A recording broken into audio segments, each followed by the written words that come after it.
Welcome to it, sports fans. The MKT Show is the show you're currently watching, listening to, and experiencing in your life. Now, that's a great thing. It is the 21st of the middle month of the year. We're nearly on the other side of it all, you know. It's nearly the second half. It's where football games, rugby games, relationships, that's where they won. We've done the easy part, first half of the year. A little bit of COVID, a little bit of this, a little bit of that. It's winter time now. It is time for getting real, you know. Do people still do the thing where they cover up and they let the, what's it called, steaming? It's a big thing, right? It's I've never been into it, but everyone says you should be steaming. Everyone's a doctor all of a sudden, which has been a really interesting thing to kind of find out that everybody got straight A's in school, university, and ultimately has a doctorate. And that feels good. Feels good to be living in the smartest time of all time. Great weekend. Euros banging now. We're getting into the part that matters. Every team qualifying is a little bit annoying. Like every single team qualifies. Why is there the third place thing? Why? Well, what's going on there? Who's decided that in a group 3 teams should qualify? Come on. What it tells you is there's too many teams. Just start the Euros with 16 teams. But then again, it's a money thing from the very same people who told us that the billionaires or the bad people is the only reason to have 24 teams and 3 teams qualifying is essentially having 2 last 16 rounds. You should just start at the last 16. Really, that's where you should be. The nonsense like Turkey and Hungary, you just get rid of that. Who wants to watch that other than Hungarians? And sorry, if you're not good enough, this shouldn't be Montessori. Not everyone gets to be elite. It should just be the cream of the crop. But Euros is banging right now. It is the place to be, I think, in global sport. The NBA, without LeBron James, I think I was reading the numbers. It just ain't the same. You know, you've got ultimately a top 3 guy, and he carries the league. He carries the viewing. He's the Tiger Woods of American sports, and that is not debatable. You know, the NFL, they're a whole different beast on their own. Like the NBA, they really struggle without LeBron because you can't find another star like LeBron. He's the unicorn, right? He's the best. He's all-time global and also a pop icon. That's very, very, very rare because usually it's like Michael Jordan, right? Great at being an athlete, but he doesn't really mix with what people call the culture. NBA struggling, but Euros popping off. I had personally an incredible weekend. If you didn't hear, I obviously kept it secret that I had COVID a couple of weeks ago, and it's kind of been, I don't know if it's a COVID thing or whether I'd convinced myself that I was a little bit, not like operating and firing. But this weekend was the first weekend where I really felt like, oh man, I'm 90% back because I'm not sure. I haven't been able to exercise or run yet. So it felt good. It felt good to just be vital. It felt incredible this weekend. Plenty to talk about today. It's Monday, so I'll tell you where I was right, where I was wrong. And I'm not alone, of course. A man who has called his mother lazy. We know that. That is his opinion of her. She shouldn't ever enjoy herself. She shouldn't live by the beach. She shouldn't have saved money for retirement and bought herself a life that would be satisfactory after raising 2 great sons and this guy. A man who just, he doesn't believe that he needs to get a haircut for the loved ones. Even handsome face, great beard. Once he gets the trim going, it's looking unbelievable today, by the way. Like, unbelievable. Guys on fleek, super handsome face, douchebag glasses. Ladies and gentlemen, big-time coffee influencer, possibly in a cult now, smoke-free since Friday. Ladies and gentlemen, the one, the only, big-time producer, James Jimbo Illingsley. How you doing, pal? Hi. What's news? Not an awful lot. I'm a little bit tired today. What's the story? I don't know. I'm just, feeling a little bit like run down. But do you think you might be? Do you think you might be like that guy in the Bible? Is it Samson with the hair? Because now you've cut your hair, you've lost your power. Hair, yeah. No, I just I think I've been overworking my brain.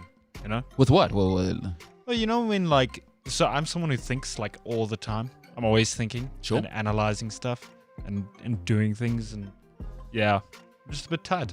So do you have some personal stuff, or what's going on? Are you just? Is it COVID? Is it making you anxious?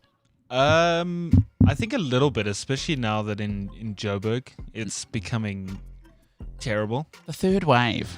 Yeah, it's bad. I get updates every day on the area group. Okay. And what do they say? About, What does everyone in the area? What do all the doctors in the area group have to say? Today's message was, it's always a bunch of graphs. Yeah. And today's message is after all of the graphs have been sent through, and all of the stats and who you can contact. Guys, the third wave continues unabated and rampant in Gauteng. Okay.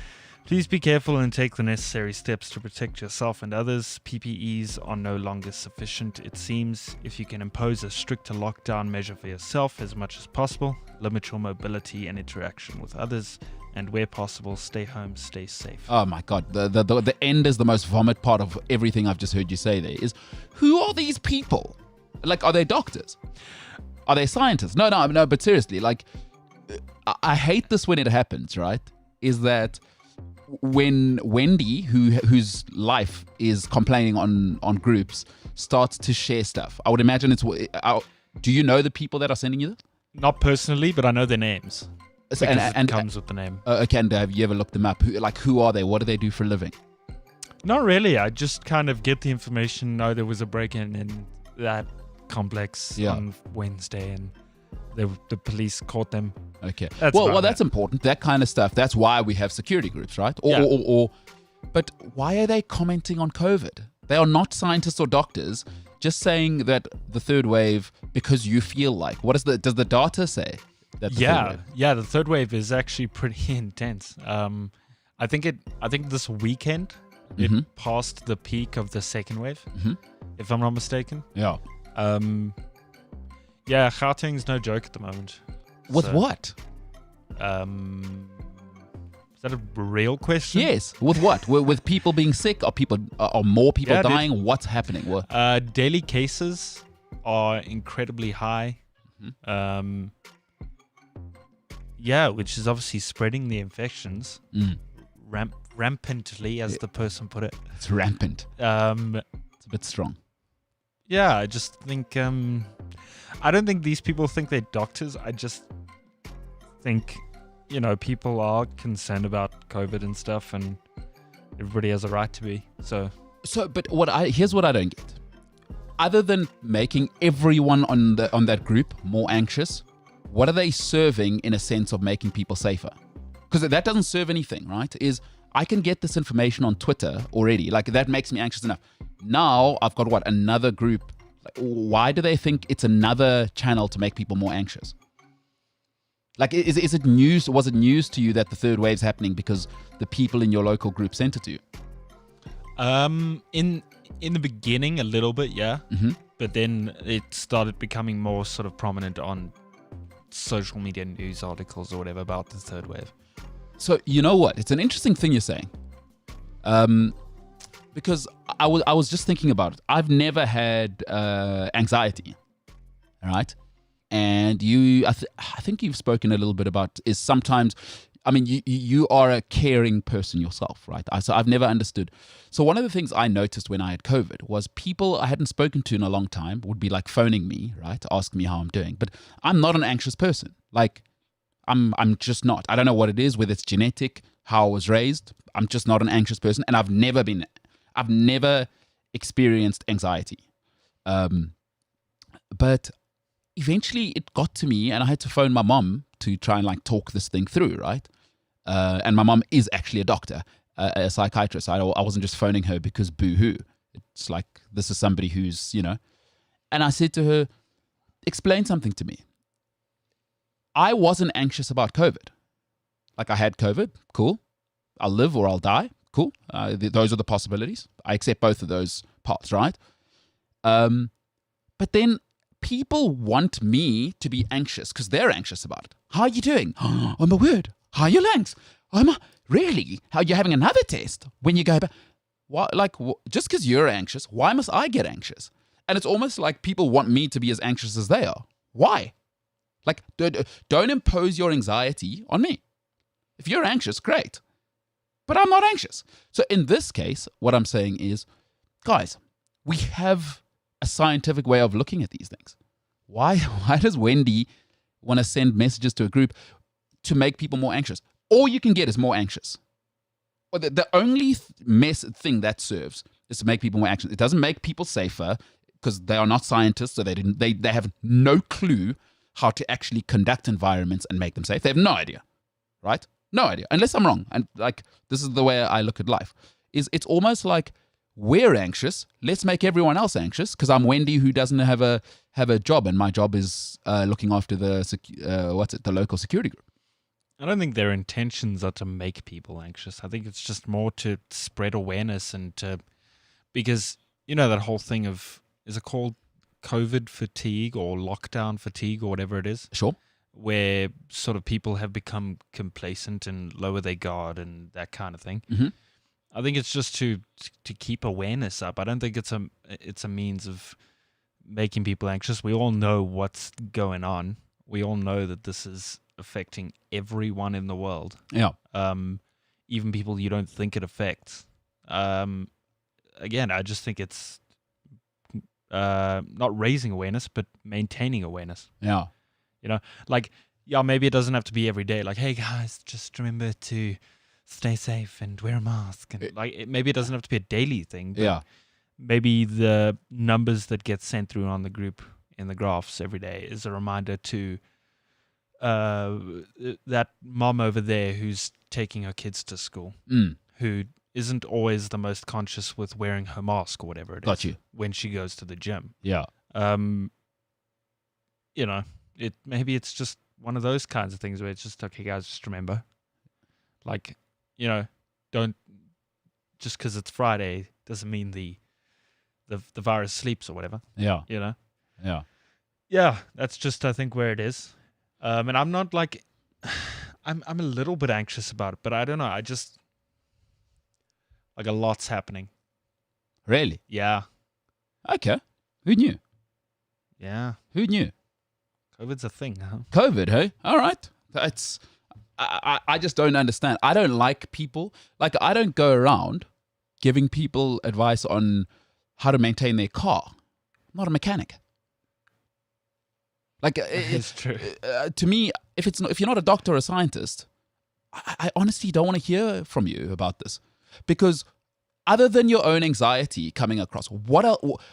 So, to me, I've always been a proponent of this. I'm big on chasing wisdom, right? Not just information, because wisdom is information that's useless. I mean, that's useful, right? Ultimately, it's useful. Like, don't smoke, try and eat as healthy as you can, and exercise an hour a day. Now, that's wise information. Is get outside because it's good for your soul. It's just you blabbering. Do you know what I mean? So, okay, but I mean, we're all different. This is why maybe you and I are different, is I'm not on any neighborhood groups.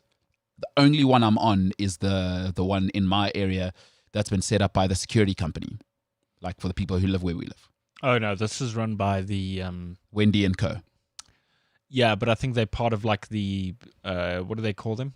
Not the... Like in your complex or in the area? No, like it's the area. So they're I see. not part of the HOA. They're part of like the area sort of...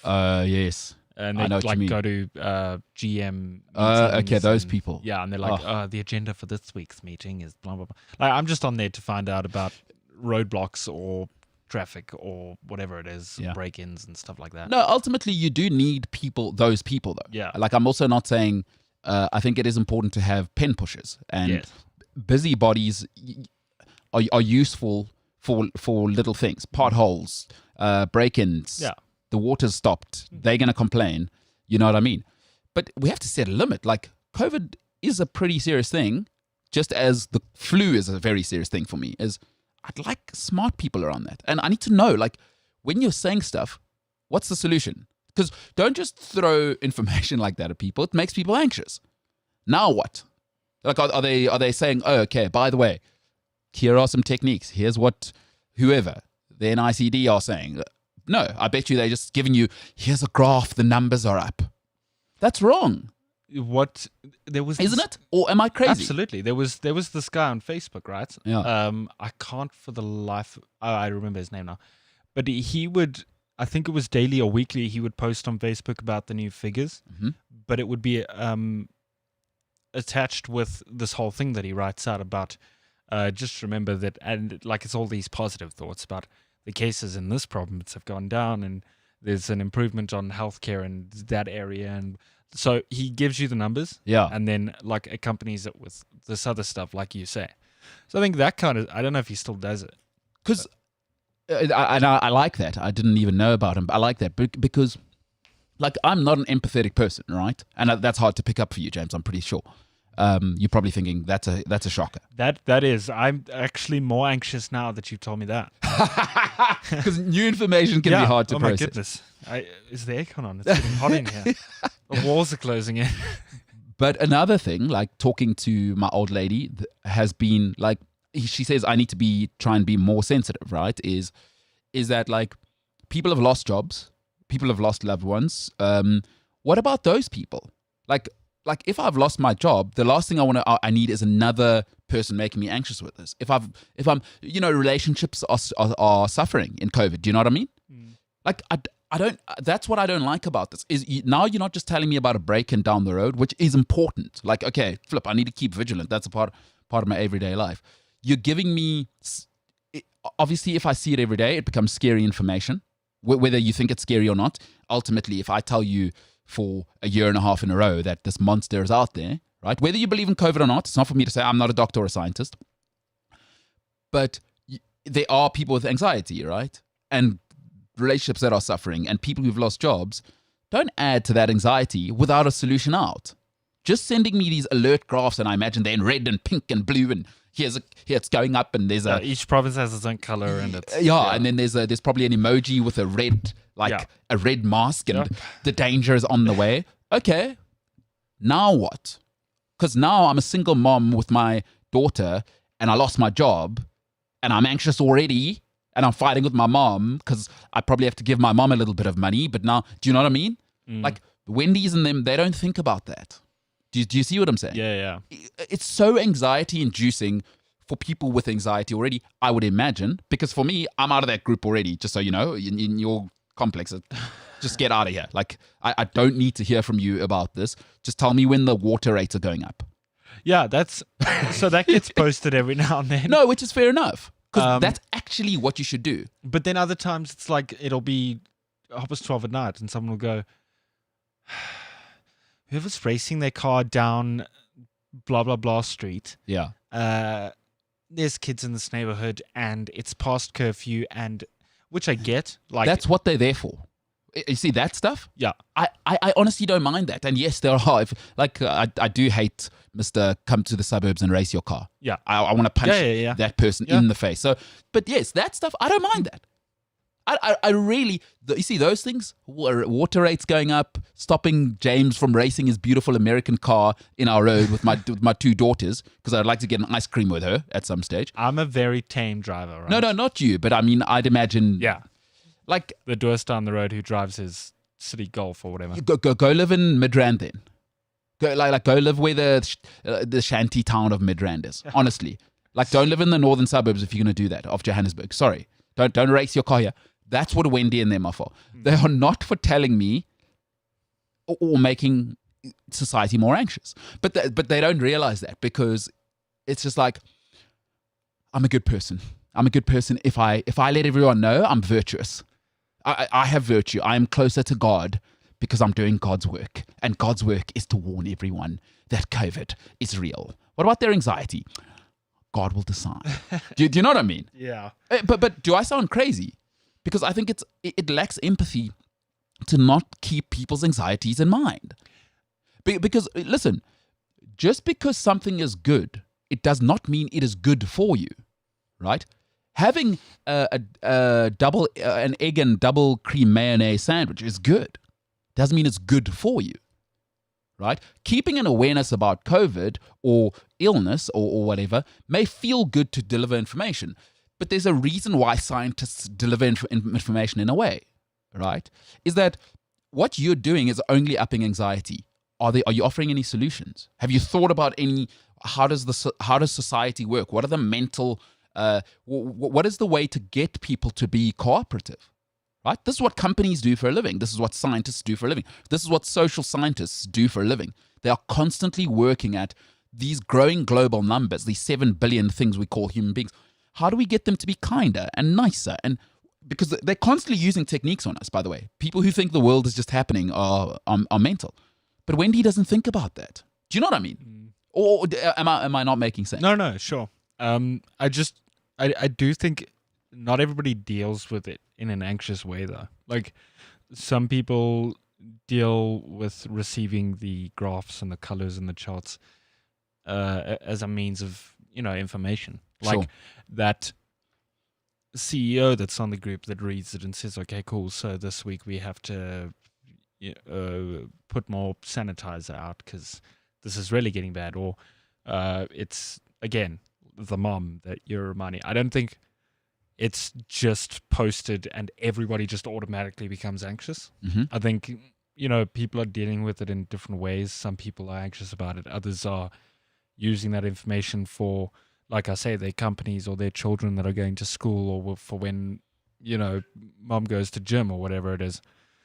So I don't think it's all anxiety driven. Yeah. Yes, the information overload can drive anxiety massively. Yeah. But I don't think it's solely, hey guys, here's your anxious moment of the day. Yeah. 7 graphs of the entire country and every province and where each case is and the percentage of the amount of precipitation from someone's lips to yours. Man, this is terrible. Listen, let's get to the important part of all this, okay? We're not scientists, by the way. We're idiots. And by the way, if you are listening to this, I'm not a scientist. I'm an individualistic person. Also, I'm all about personal responsibility. Also, if you are listening to this, we will get to sports soon. Nah. We'll get there one day. I've got bigger things to talk about that people actually want to do.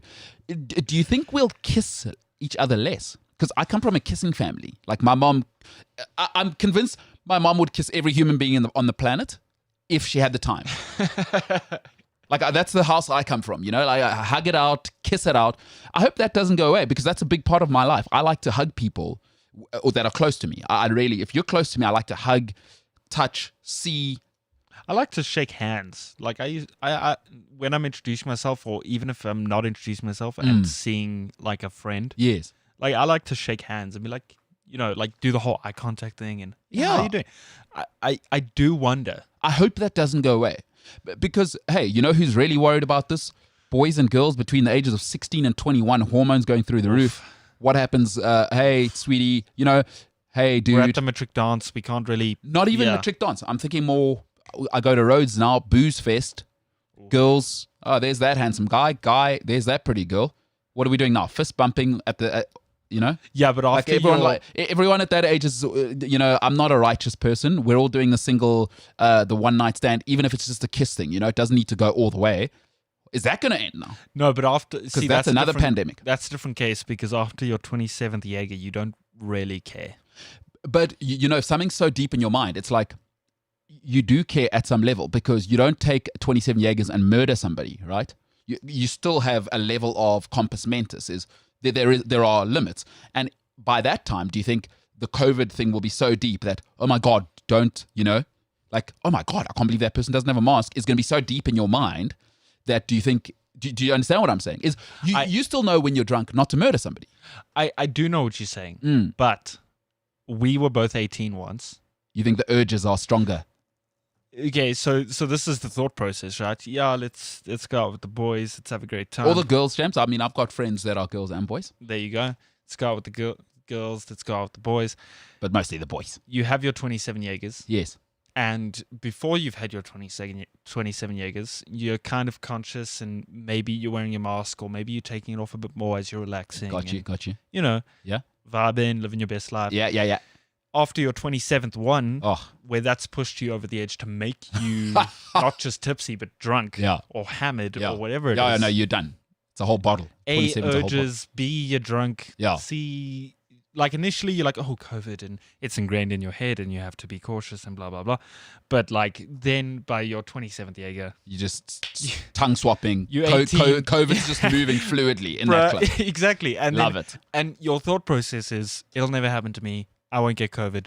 There's no COVID in this club. I'm fine. Yeah. But then you wake up the next morning and you've got that tickle in your throat, and there you go. Well, that's enjoy your 2 weeks of isolation, buddy. Okay, so you reckon 18-year-olds they're gonna be the super spreaders? Oh, Between my God. 18 and 21, super spreaders. What do you mean they're gonna be? Oh, they are already. Probably already are. Listen, I want to be honest. Johannesburg is wide open. Bruh. Like people are out here thinking they the most. Johannesburg Bruh. is wide open. I walked to the shops on the weekend. Wide open. So I drove past Molly Malone's in Fourways on the weekend. rocking. Everywhere. Just people. But ultimately, listen. Ultimately, Oaks, we're gonna have to at some stage get back to it. And I don't have anxiety. If you do have anxiety out there, I'm glad you're joining the MKT show because we're gonna have a bit of a laugh. Hey, been a bit serious up until now, but it's good to know your side of the story, James, because you've said anxiety has been a part of your life a little bit. Am I correct in saying that? No, not full on like terrified all the time, but you are a sensitive person and you've experienced anxiety before. Yeah, a lot. A lot. Huh? It wasn't spurred on by COVID. Like, I've been anxious. Your whole life. Oh, my whole life, most of my life. Like, a lot of situations do make me anxious. Gotcha. But I like keep it inside. But like even now speaking about it, my hands are kind of sweating. Oh, really? Yeah. So you're It's anxious weird. about talking about anxiety? Yeah, like, and just now when we started the whole anxiety thing, Mhm. it felt like I was getting an anxiety attack, and I was like, just remain calm. Really? Yeah, I swear on my life, as I sit here, I promise you. Wow. See, okay, but I appreciate you sharing because I don't know that feeling. I guess, and I was saying it to somebody on the weekend, I am the world's most selfish man. You know, am I fine? Yes. Okay.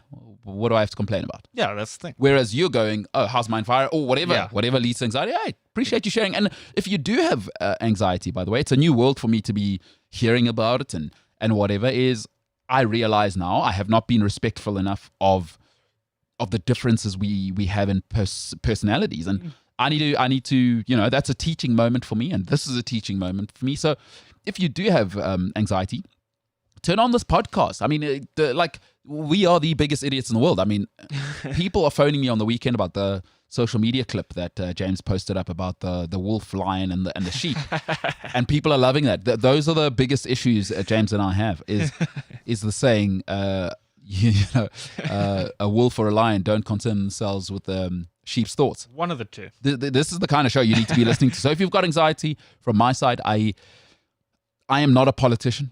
I do not understand anxiety, but I'm starting to learn more and more how very, very real it is for more and more people. So I wouldn't know what to say other than shout out to you, dude and lady. I don't know what to say because I don't want to be that person. I know how you feel. I have no idea how you feel, and it's disgusting for me to even pretend. So shout out to you if you do have anxiety and those types of things, and obviously that leads to many other things. Shout out to you. Listen to this show. Two idiots. Today it'll be 3. Spike will jump on. We'll talk about Formula 1 in a little bit. All right, Jimbo. Let's hope this doesn't make you anxious because being the truth broker that I am, as I do every single Monday, James, great to have you with me. By the way, the hair's looking incredible. Did you touch up the beard as well at the barber? No. You look unbelievable today. My girlfriend also asked me if I asked them to do my beard. I didn't. Nobody's touched my beard. You in look like unbelievable today. I said to James he should just shave his head bald, right? And what his haircut is now, just have that as a wig and slap it on for the rest of your life. This is what you should look like. Jimbo, shout out to you. Still smoke free, by the way. James has not fallen off the wagon. All right, Jimbo, let's get some music. Ladies and gentlemen, the MKT Show, let's get into it. As I do every single Monday, I tell you from the previous week and some machinations that I've had, where I was right, where I was wrong. Ultimately, it's about integrity. Okay, let's get into it. Let's start with where I was right. France are not unbeatable. I told you, Matuidi being out is a bigger thing than people think. I'm telling you this now. Conte can't do everything. Yeah, people keep saying he did it all on his own. No, he didn't at Chelsea. He's got an incredible coach and an incredible squad. Matuidi was the lifeblood of this great French team. Against Hungary, you saw it for what it is. You saw it for what it is. There are holes there. Paul Pogba, for all his talent, leaves a hole. And now there isn't Matuidi to sweep up. And Rabiot isn't actually all action. Tremendous technique, tremendous passer of the ball. He's not Matuidi. And I told you, they are not unbeatable and they got problems on their hands. Portugal pitch up like they did in the last 15 minutes of the Germany game. I think France have problems. I think France are going to have real problems on their hands. So I was right, not unbeatable. Matuidi, huge part of things. Where I was wrong, the Phoenix Suns are through in 4. My, oh my. My, oh my. Chris Paul, phenomenal. Phoenix Suns, phenomenal. Congratulations to them. I was dead wrong. I thought it was just a fad in the season. Chris Paul's injured again, though. You worry about Chris Paul in the postseason. This has been his career, right? Everything in the season, he's been a great point guard, will be a Hall of Famer. Everybody gets in the NBA Hall of Fame anyway. But ultimately, it's always been about his postseason stuff. Because they were going to beat Golden State with Kevin Durant when he was at the Rockets, and then the hamstring went again. It's been his career. But I was wrong. Chris Paul, ultimately, even though he's injured, the Suns have a good thing going, and they're in the conference final, and that is in 4. Where I was right, Germany are favorites. I told everybody, listen, Portugal are not going to be able to live with that pace, power, and cohesion. All it took was for Havertz to get it right. And this is Germany without Goretzka, by the way, who I believe will be the driving force. You have Müller, Goretzka, and Kimmich in the same kind of setup. Oof. This is Germany without Goretzka, and they pushed France, and they absolutely demolished. It really should have been 7 or 8 that Germany should have scored. It really should have been. There was a middle patch in the second half there where they were on all cylinders, Vorsprung, as they might say, Deutsch Technique. Germany are favorites. I'm sorry, I told you at the beginning of this, I said France are not my favorites. I said Germany or Italy.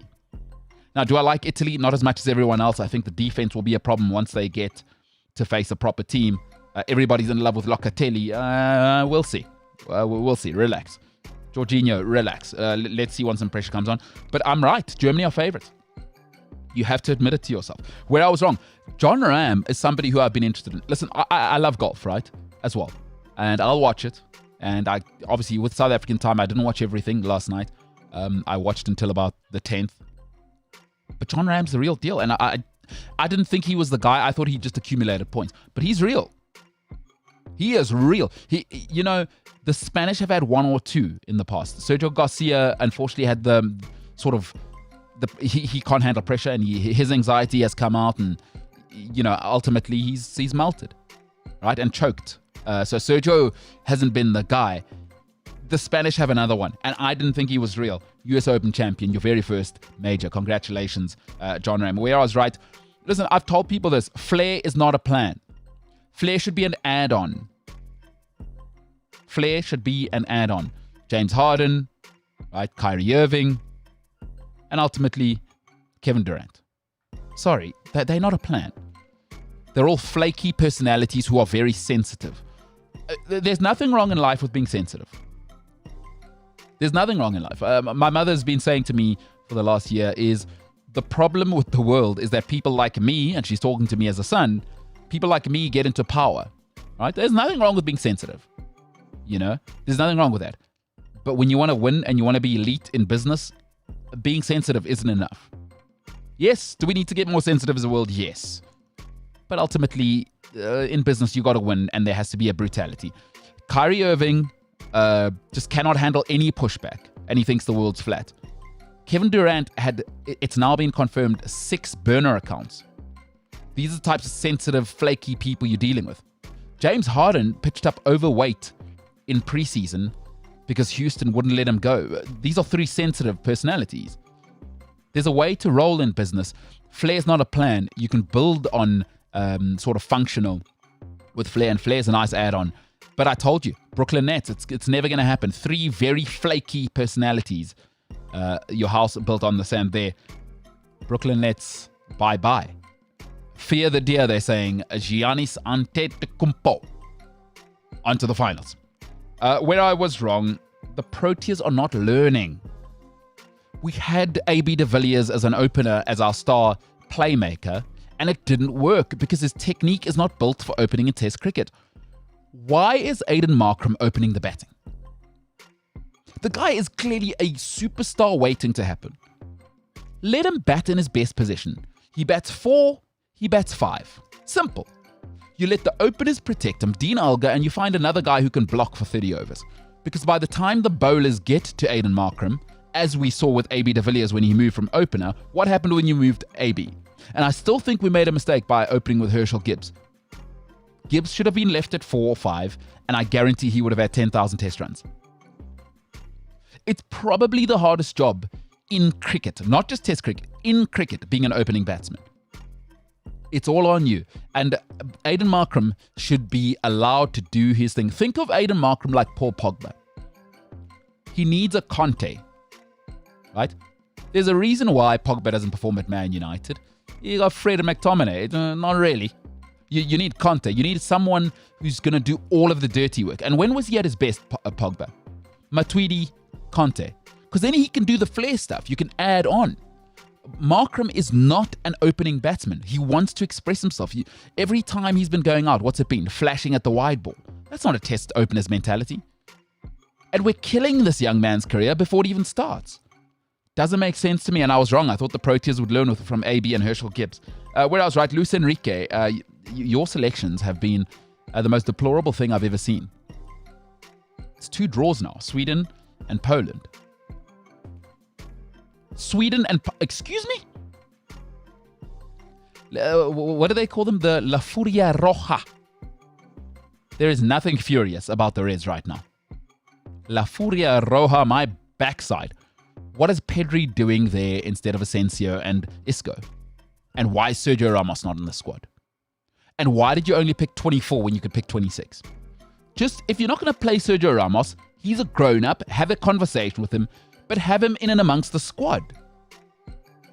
That was toothless and it was ugly. It's getting ugly now for Spain. Luis Enrique is about to be out of a job. It's embarrassing. And it's all his fault. His selections have been a joke. I was dead right there. Told you at the beginning of the tournament. The Catalan bias. Listen, I feel like it's a personal thing. If you don't know the story, go and look it up. I mean, he obviously did the devil's move from Real Madrid to Barcelona. The rest is history. It's a personal thing against Real Madrid. The ego is through the roof. Luis Enrique, unbelievable. Where I was wrong, the ICC, I thought they couldn't do anything worse and get dumber. The International Cricket Council, I thought, you've really messed cricket up as a whole. Dave Richardson, you ruined cricket, I said 4 years ago when you signed that deal. But they've outdone themselves. Anybody who's been to England understands it rains in England. Anybody who's been to England in summer understands it is like being under a shower half the time. It is the peak of English rainy season. You have a $1.2 million prize pot, right? You're trying to create competitive tension, which is what sells things. And you put the final of your tournament in the rainiest season in England. New Zealand, India is going to be a draw. Folks, simple solution. You know what? Cape Town doesn't rain in summer. So it's not the rainy season. You know what you do? Put that final in December in Cape Town. You don't want to lose out on, if South Africa don't want to lose out on the revenue, put the final in November in Cape Town. You know why? You have a 100% guarantee that it's not going to be rained out for your grand finale, your Super Bowl. Absolutely embarrassing. The ICC can they do anything right? I mean, listen, I live in a country where my government can't even figure out how to keep the lights on. They can't even figure out how to plug potholes. So when I tell you I know incompetence. The ICC looks exactly like the guys who run my country. Man, oh man. I was wrong. I thought they couldn't get worse. I was so wrong. Finish off on this where I was right. Gareth Southgate. Listen, institutions, which is what sporting teams are, become the personality of their leadership. They do. If you're conservative and you're the CEO, your company will be conservative. Gareth Southgate is the CEO of the English soccer team. He's conservative, he's a square, he's a pen pusher, he's a people pleaser, and ultimately that's why he was loved by the institutions before. He's a leader that fits the narrative of the corporate. Captain at Aston Villa, captain everywhere he's been. But unfortunately, you need in modern day football, you actually need an autocrat. Decision by committee when you get to elite levels of operation in anything are the worst thing that can happen. Gareth Southgate is try and please everybody and placate the world. Ultimately, why are you playing two defensive mids against Scotland when you've got 80% possession? How do you finish the game with Declan Rice and Calvin Phillips on the field? You didn't change your formation, you didn't go more attacking, and it was 0-0 against Scotland. And you had 80% possession of the ball. Jadon Sancho on the bench. I mean, his excuse or his sort of political answer of saying the players are young and they haven't been exposed to major tournaments makes no sense when you play Calvin Phillips, who's had one Premier League season. Phil Foden has had half a season as a proper baller at a big club.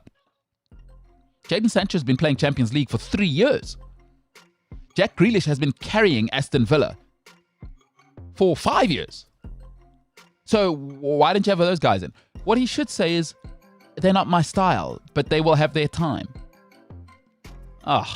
Gareth Southgate. I was dead right. I said he's conservative, he's a pen pusher, and this thing's not going to work. I told you before the tournament. I told you he's going to play 5 at the back.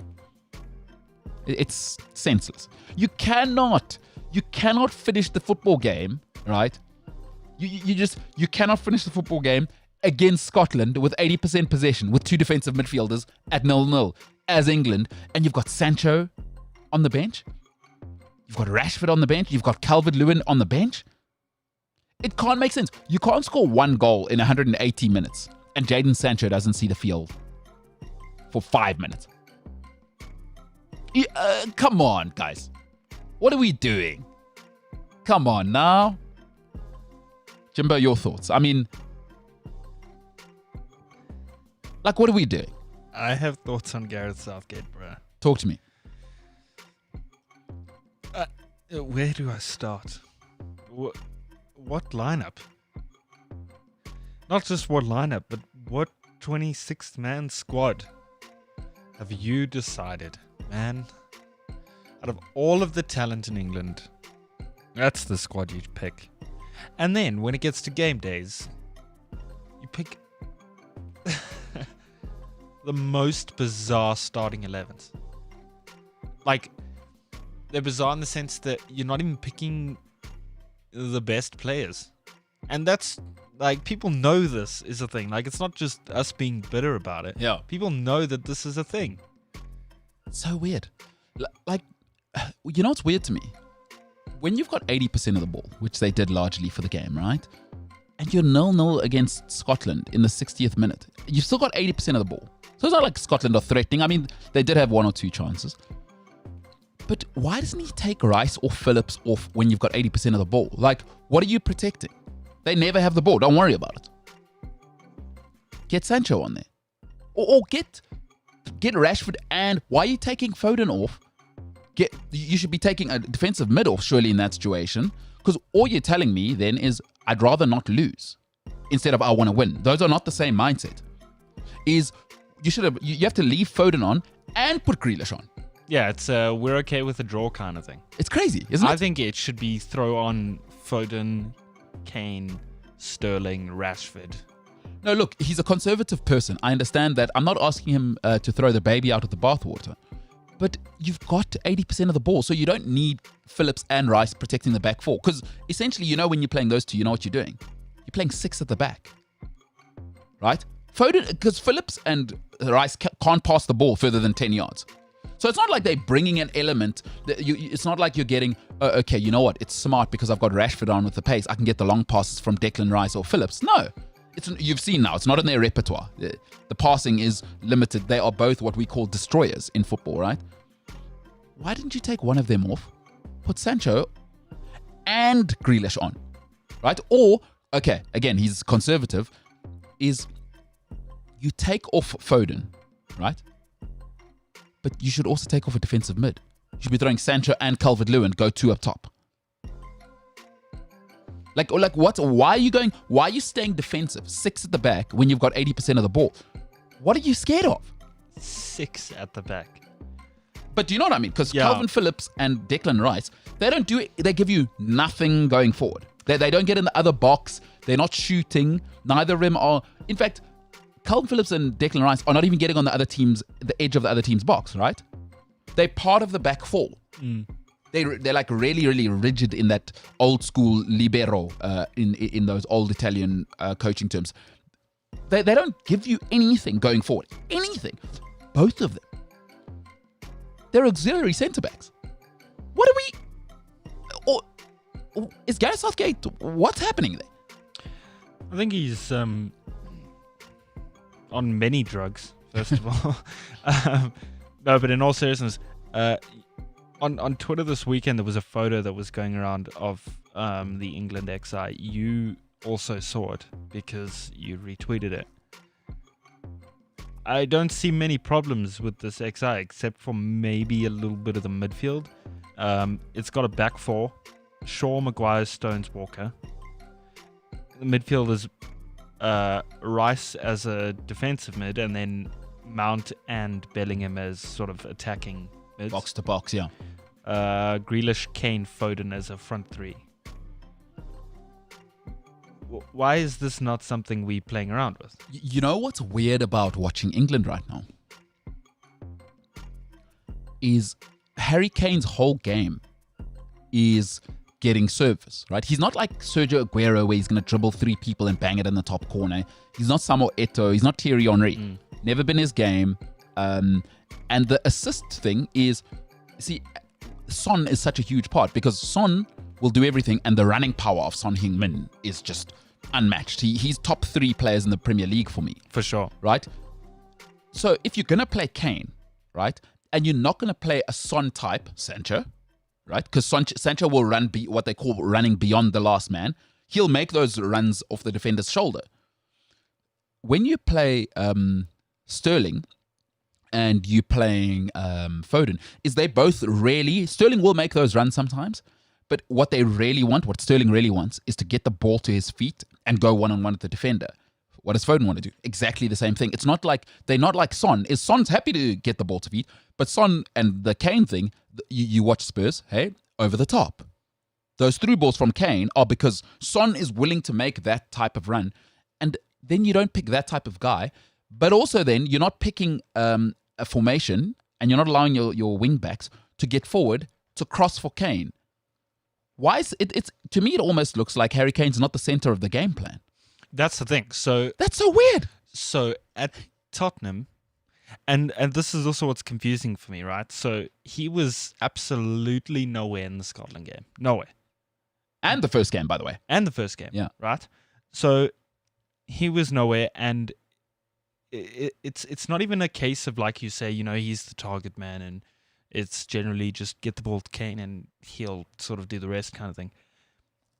Even when Kane is that man, he's still able to pick out Lucas Moura or Eric Lamela miles down the field without even looking up once, dude. He won't look up. He'll know exactly where you are and ping the ball straight to your feet.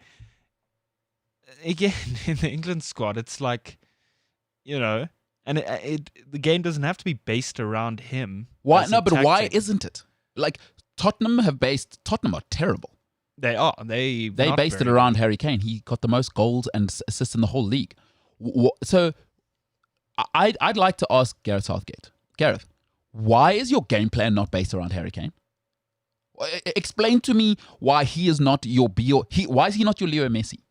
He's by far your best player. He's just got the most goals and assists in the Premier League. We may never see that again in our lifetime in the same season. We may not see that again.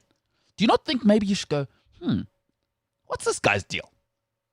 Well, this Harry Kane guy, center the game plan around it. But right now, I don't even know. It kind of feels like this game plan's centered around Phillips and Rice. Weirdly. Yeah. It's so weird. Yeah. And you've got Grealish, and you've got Mount, and you've got Sancho, and you've got Harry Kane, and you've got Calvert-Lewin. Like, who else is in the mix? You got Rashford. Yeah. You've got Reece James. You Sterling. got Luke Shaw. Like, that's your power as England is in the attack. Massively, dude. Your attack currently with the current generation Yeah. is a lot stronger with Grealish, Foden, Kane, Rashford, all of them. It's a lot stronger than England's defense. So I don't get it. But we're still playing 6 at the back with a defensive mid, dude. And also, you know what was weird? as well. I was trying to watch the whole game. By the way, I just wanted official numbers at the end of the game: 61% possession England to obviously 39. Wow. But here's how dominant England were, right? 559 passes to 367. So Scotland couldn't even keep the ball when they had it. What is Gareth Southgate worried about, that he has to finish a game 0-0 against Scotland with 2 defensive mids and essentially 6 defenders on the field? It's so strange. It's so strange to me that Harry Kane isn't the only important thing for them. So I read something this morning that made me believe that this England squad is just vibes. It's that Phil Foden has convinced the England squad to dye their hair blonde if they win the Euros. Yeah. Like, dude, you're England. You're a new generation. Yeah. You haven't won anywhere near silverware, not even an oversized dinner plate in a while. Not since 66. Bruh. It's a little while, yeah. People are kind of waiting. Like, football's coming home. Yeah, what is that? No, it's not. Football's coming home. No, it's not. Right? Absolutely. Is that 54 years, huh? My maths isn't great. 66. It is the same year my stepdad. So 55 years. Yeah. 55 years that it's been. Okay, but outside of that, I don't understand why Harry Kane isn't. In fact, Harry Kane, I don't know if you've ever seen a movie called Kicking and Screaming. Sounds with familiar. Will Ferrell. And he gets 2 Italian kids eventually, and he has a tactics board where he draws the tactics. And it's where he's the children's soccer coach. Yeah. And he draws 2 circles, and he has all the arrows, and the tactics is get the ball to the Italians. The tactic should be get the ball to Harry, right? Or not? Maybe Harry Kane's last 3 seasons, as compared to his English compatriots, shouldn't be looked at as, oh, this guy, whether you like Harry Kane or not. The data suggests this guy's the best of what we've got, because he's also not playing like in Serie A or La Liga or the Bundesliga, right? He's playing in the Premier League. We're talking about Gabriel Jesus and Kai Havertz and Timo Werner and Sadio Mane and Mo Salah, and he's outscoring those guys. But then we've also got Bruno Fernandes and Riyad Mahrez and Paul Pogba. He's out assisting those guys. Surely there must be something to that guy. Surely, is Gareth Southgate not thinking, oh, wait, but it feels like he's doing everything he can to sort of ostracize Kane's strength and like minimize the guy. You know what I think it could be? Gareth Southgate seems like one of those guys that are like, it's not about the individual, it's about the team as well, which may be true in some cases. But if you have the strength of Harry Kane as an individual, like if he can perform at that level as an individual, unlike Leo Messi, who kind of sort of flops at an international stage when it's all pointed towards him kind of thing. If you got Harry Kane that can do that, use it, dude. Like, again, 55 years, bro. Like, you want to be the manager that brings it's England not coming silverware. home. It's not coming home. I've been You were saying right, this, James. bro. You were right. It's not coming. They're going home. It's not coming home. After that initial squad announcement, dude. Never ever. I don't get it, man. I I'd love to hear what believe it people was have to coming say. All right, hit us up on at MKT Inspires. And James, you are? I forgot my Instagram handle. It's because you should just have one. I've told you a million times. I actually change it. forgot both of them. You should change it. Just look for James Ilsley. Until he changes it, we're not actually going to hand out his handles. Just look for folks, James Ilsley. Listen, I've said, James, just change both of your handles to one of the handles. So Instagram, Twitter should be the same. I'm a busy guy. I'm dealing with like show prep and COVID's thing. Wake up earlier. It's a hard ask. That is a hard ask. That's what happens. You're raised in the northern suburbs. You're a little soft. Like getting up a little bit earlier is so hard. It is. It's ridiculous. Difficult. Just make the handles the same. Bloody mental. All right, let's get into a little bit of... those are my thoughts, dude. I just think Gareth Southgate... It's not even about the fact that he's got it wrong. You know what? I'm big on fall on your own sword. Do it your own way, right? But it must make sense. And it doesn't. It's almost like he's not trying. It's weird, dude. And you know what I love? England are going to keep him because he's perfect for the FA. He's the image. Gareth's never going to say anything. I mean, like now they're questioning about Sancho. If anything, you know what he might do? He might leave Sancho out the World Cup because he'll tell you we don't need that distraction. I know how pen pushers think. Is he'd rather not deal with a difficult person and say exactly what you say, James. It's about the collective. You know what? If his thing is, it's not about the individual, it's about the collective. Nothing about Harry Kane has shown me that he's about himself. So if you make it about Harry Kane, you actually are really making it about the team. Because he strikes me as a team guy, Harry Kane. Yeah. He stayed at Tottenham because he's all about the lads, you know? He's not about himself from everything I've seen about him. But okay, listen, it's not coming home, all right? Football is most certainly not. Unbelievable. All right, Jimbo, what you got for us? Social media with James. Okay, so I'm going to keep it very short because... Yeah, let's get into it. We'll get to Formula One when we get to Formula One. Let's do what we do. we have a 1 o'clock though. Yeah, don't worry about it. So, I'm on the Euros site. Yeah. And I'm looking at the stats, and I thought that'd be a cool thing to jump into. Yeah, let's get into it. So, there's been 26 matches so far out of 51. There's been 60 goals, 2.31 goals per match, and 39 minutes per goal. Mm-hmm. When the goals were scored, most goals so far have been scored in between the 46th and the 60th minute. Mm-hmm. That's 15 goals, between the 46th and 60th minute. Followed by the 61st to the 75th and the 76th to the 90th, both 10 goals. Interesting. Each. So, yeah, 60 goals so far. So halftime talks making a big difference then. Apparently so. That 46 to 60th, is it? Yes, 46 to 60. No, that's halftime talk. So shout out to the managers. There you go. Team stats, right? So goals. The most goals of this tournament so far is Italy with 7, followed by Netherlands with 5, Belgium with 5, Portugal with 5, Ukraine with 4, and Germany with 4.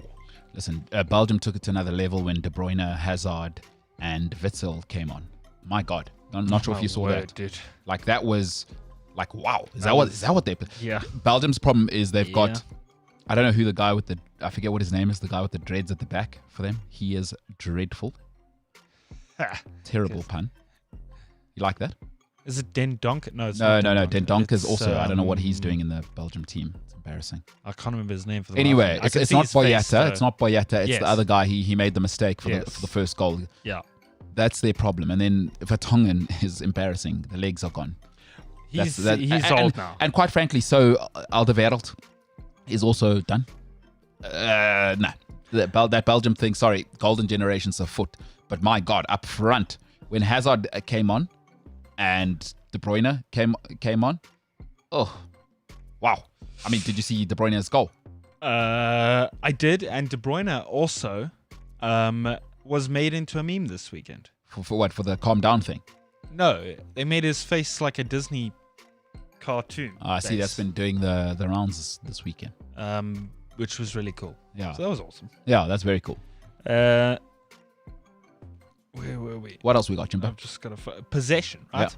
So the team with the most possession thus far, surprisingly, and in a very convincing lead, not that there's a prize, Spain with 72% possession.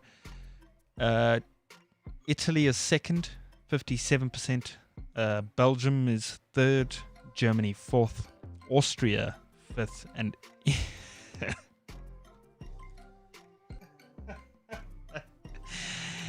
England is sixth in terms of possession. Yeah. It's amazing. Anyway. Passing accuracy. Germany tops that list with 90%.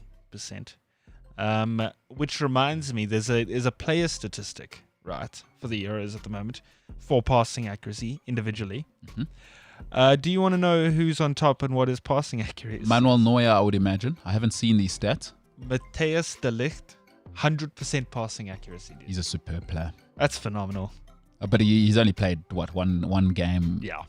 He is a superb player. I hope, he had COVID this season. He had the big move to Juventus. He is so good, dude. To think that they have him and De Jong. Oh my God. That team is so proper. If they had VVD with him. Wow. But he's proper. He is the next coming. I haven't seen one like him He's the next coming of Beckenbauer. When we talk of the sweeper genuinely playing in that libero role, look out for Matthias de Ligt. He is the full package. And by the way, is about 6'3", 6'4". You know, Dutch people are tall, but moves like a ballerina, dude. He is some player. And the technique, obviously being Dutch, Ajax Academy is superb. He is the complete package in that position. Phenomenal. He's one of the best. I don't know how the top teams let Juventus get him. It's disgusting. So yes, that's passing accuracy. Germany topped the list, 90%. Belgium second, Italy third, Switzerland also third, England third, and Spain third.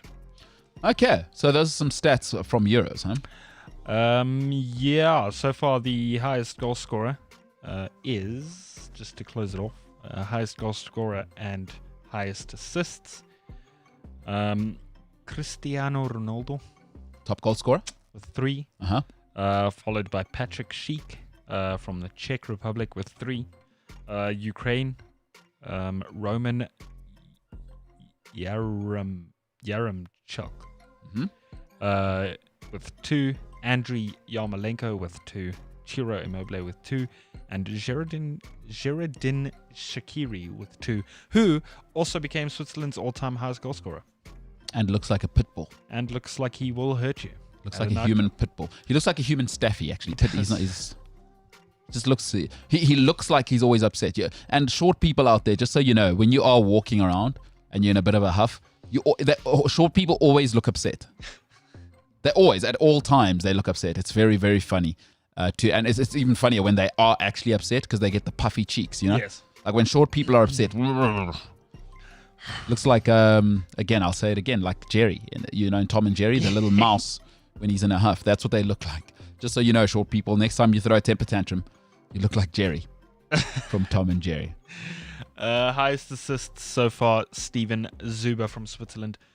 Joshua Kimmich second. Rafa Silva second. Robin Gosens, yeah, Germany, second.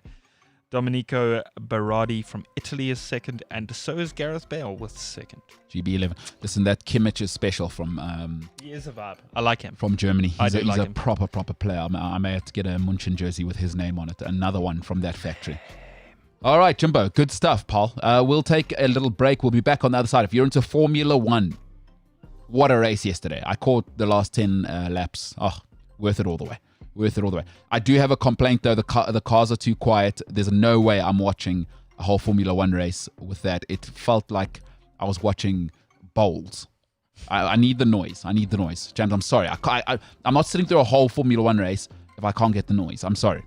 I'm sure Spike does have thoughts on this. I've brought it up before. I know a couple of Formula One fans that have thoughts on the sounds of the F1 cars. So, it sounds like it could be a SUV van with James's mom taking him to St. Stadion. Well, I need the noise. And Spike's addressed this already. He said I must move on, but I'm sorry. I was watching it. Eventually, I had to go to I started listening to a podcast while I was watching. You know, I was just like, oh, this is boring. Where's the sound? I did like some of the communication at the end though. I don't know if you listened through the finish to Verstappen and to Lewis. Yes, yeah. I really loved how Lewis said, "Hey, no worries, we gave it our best shot." And he said, I thought he'd be upset. I think he said this was my fault. No, the garage said this was all my fault or whatever. Yes, and Lewis said, "Hey, no worries, we gave it our best." All right, really keen to chat to Spike and hear his take on everything that happened. All right, we'll take a little break. If you're into Formula One, we'll wrap it up. Spike Ballantyne on the other side. The MKT Show. See you in a bit.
The MKT Show, welcome back. We're gonna tuck straight into it. I mean, there's gonna be no mucking about here, you know? This isn't the wedding. Well, I don't know what the thing before the wedding is called. You know, weddings are so weird because you get there and there's a drinks thing before the wedding. Like, I'm just here for the wedding. Get the wedding on. You just get married so I can go home. You know what I mean? We're not gonna do that pre-drinks thing. Is all the weddings should be, I arrive on the day, you kiss, I do. The church guy says, congratulations according to God, and you go home. You know? Congratulations according to God. What do you mean? Yeah. That's how, isn't that how marriages or wedding, basically that's what it is, right? When you're getting married, isn't it? Congratulations like, hey guys, according to God. Yeah, that's what it is, isn't it? But it's all part of the celebration to have the pre-drinks and do it's the too much. thing. It's too much. You're getting married. Yeah, but look, for you, anything's too much. But it's too much. Just get married. But we're not going to do that. What we're doing now would be like going to a wedding. We're doing mucking about instead of people are here for Formula One. Do you know what I'm saying? Do you see how annoying it would be? Look, my brother tells me every week he cannot wait for the Formula One shows, and here we are keeping fans waiting. We're doing exactly what I said we won't do. And we're still doing it. We haven't moved on. And I wish people who get married would realize this. When I come to your wedding, cut out the nonsense. Cut out the pre-drinks thing, and we're all saying hello to each other the night before. It's annoying. Like, we haven't cut out the nonsense at this point. Do you know what it is at weddings as well?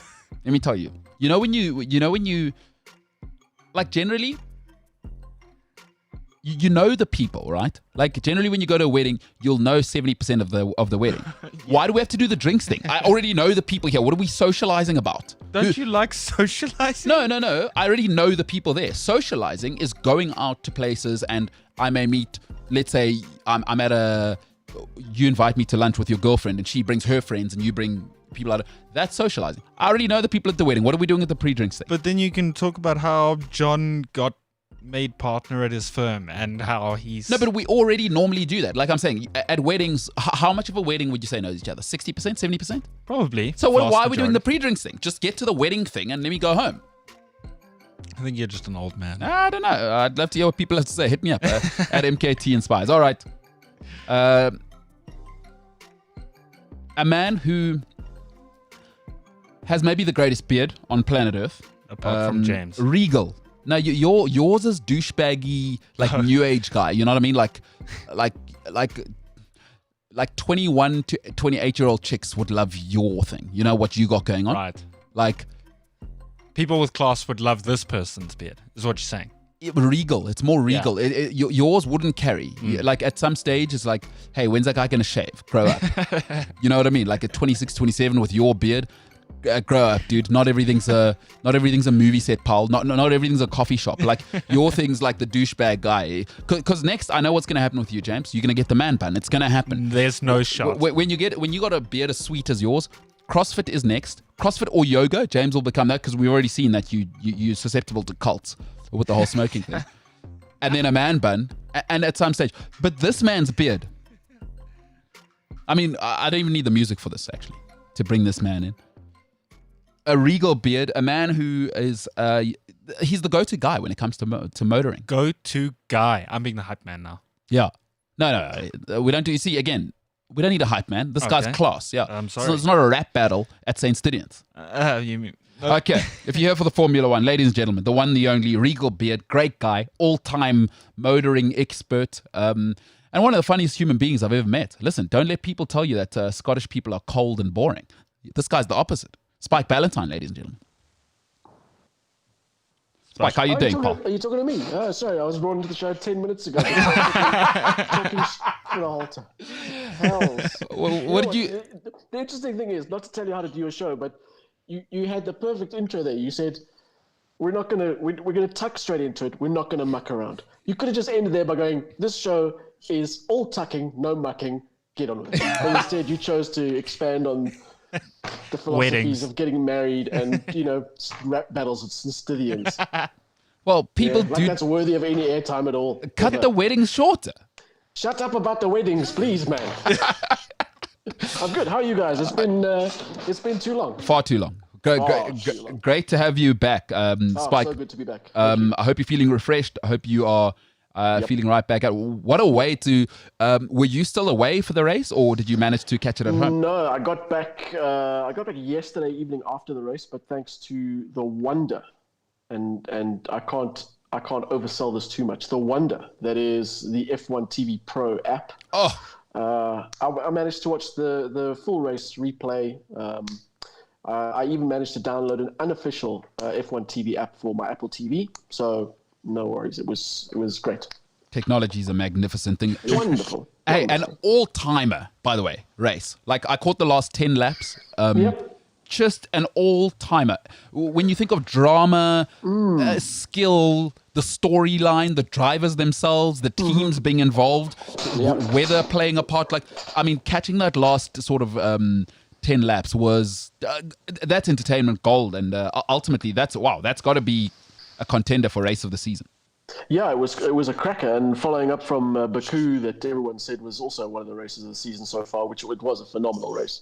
Lots of drama, lots of sadness for some drivers, but it was a superb race. And then have this followed up by a track that traditionally isn't that exciting was phenomenal. It was a great race. I thoroughly enjoyed it. Leading into the race, what would you have kind of thought would be some of the factors, and what were guys talking about before the race? Like, so I think the big talking point would have been Mercedes-Benz form. They did badly in Monaco. They did terribly in Baku, in Azerbaijan. So the whole thing was what was going on with Mercedes-Benz. What are they going to do to remedy their situation? There was a lot of talk about the management of their front tire temperatures, and that was causing the issues. And automatically a circuit like Paul Ricard in France suits the Mercedes a lot better because it's got longer radius corners. It's much more wide open. So they're able to generate a lot more heat in their front tires, and that would have solved a bit of their problems or gone some way to solving their problems. That was the one talking point. There was another issue about Hamilton and Bottas swapping chassis for the race. That really doesn't amount to much because it's sort of part of a normal season that drivers swap chassis and swap parts as they go. The other thing is that the prediction was for a one-stop race. Everyone said it would be a one-stop race. There were lots of expectations on tyre wear that proved to be fake, or to be false rather. And I think that helped with the drama of the race. That really helped things unfold in a really exciting way.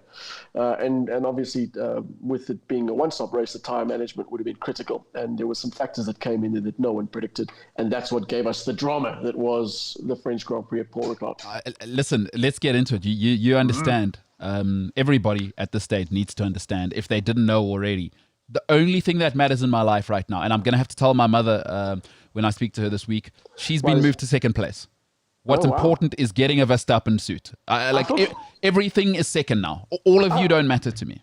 I thought for a second you were going to say the most important. I knew you were talking about the Verstappen suit. I thought for a second you were going to say you're going to have to talk to your mother. And I was going to say, did your mother buy your clothes for you? I understand now where you're placing your mom, which is unkind. But listen, Spike, and even if she does, well, what's the problem here? I mean, a connection between a son and her and his mother, is that a problem for you? No, I hear you. And that's a parent's job, is to buy their children clothes, I guess.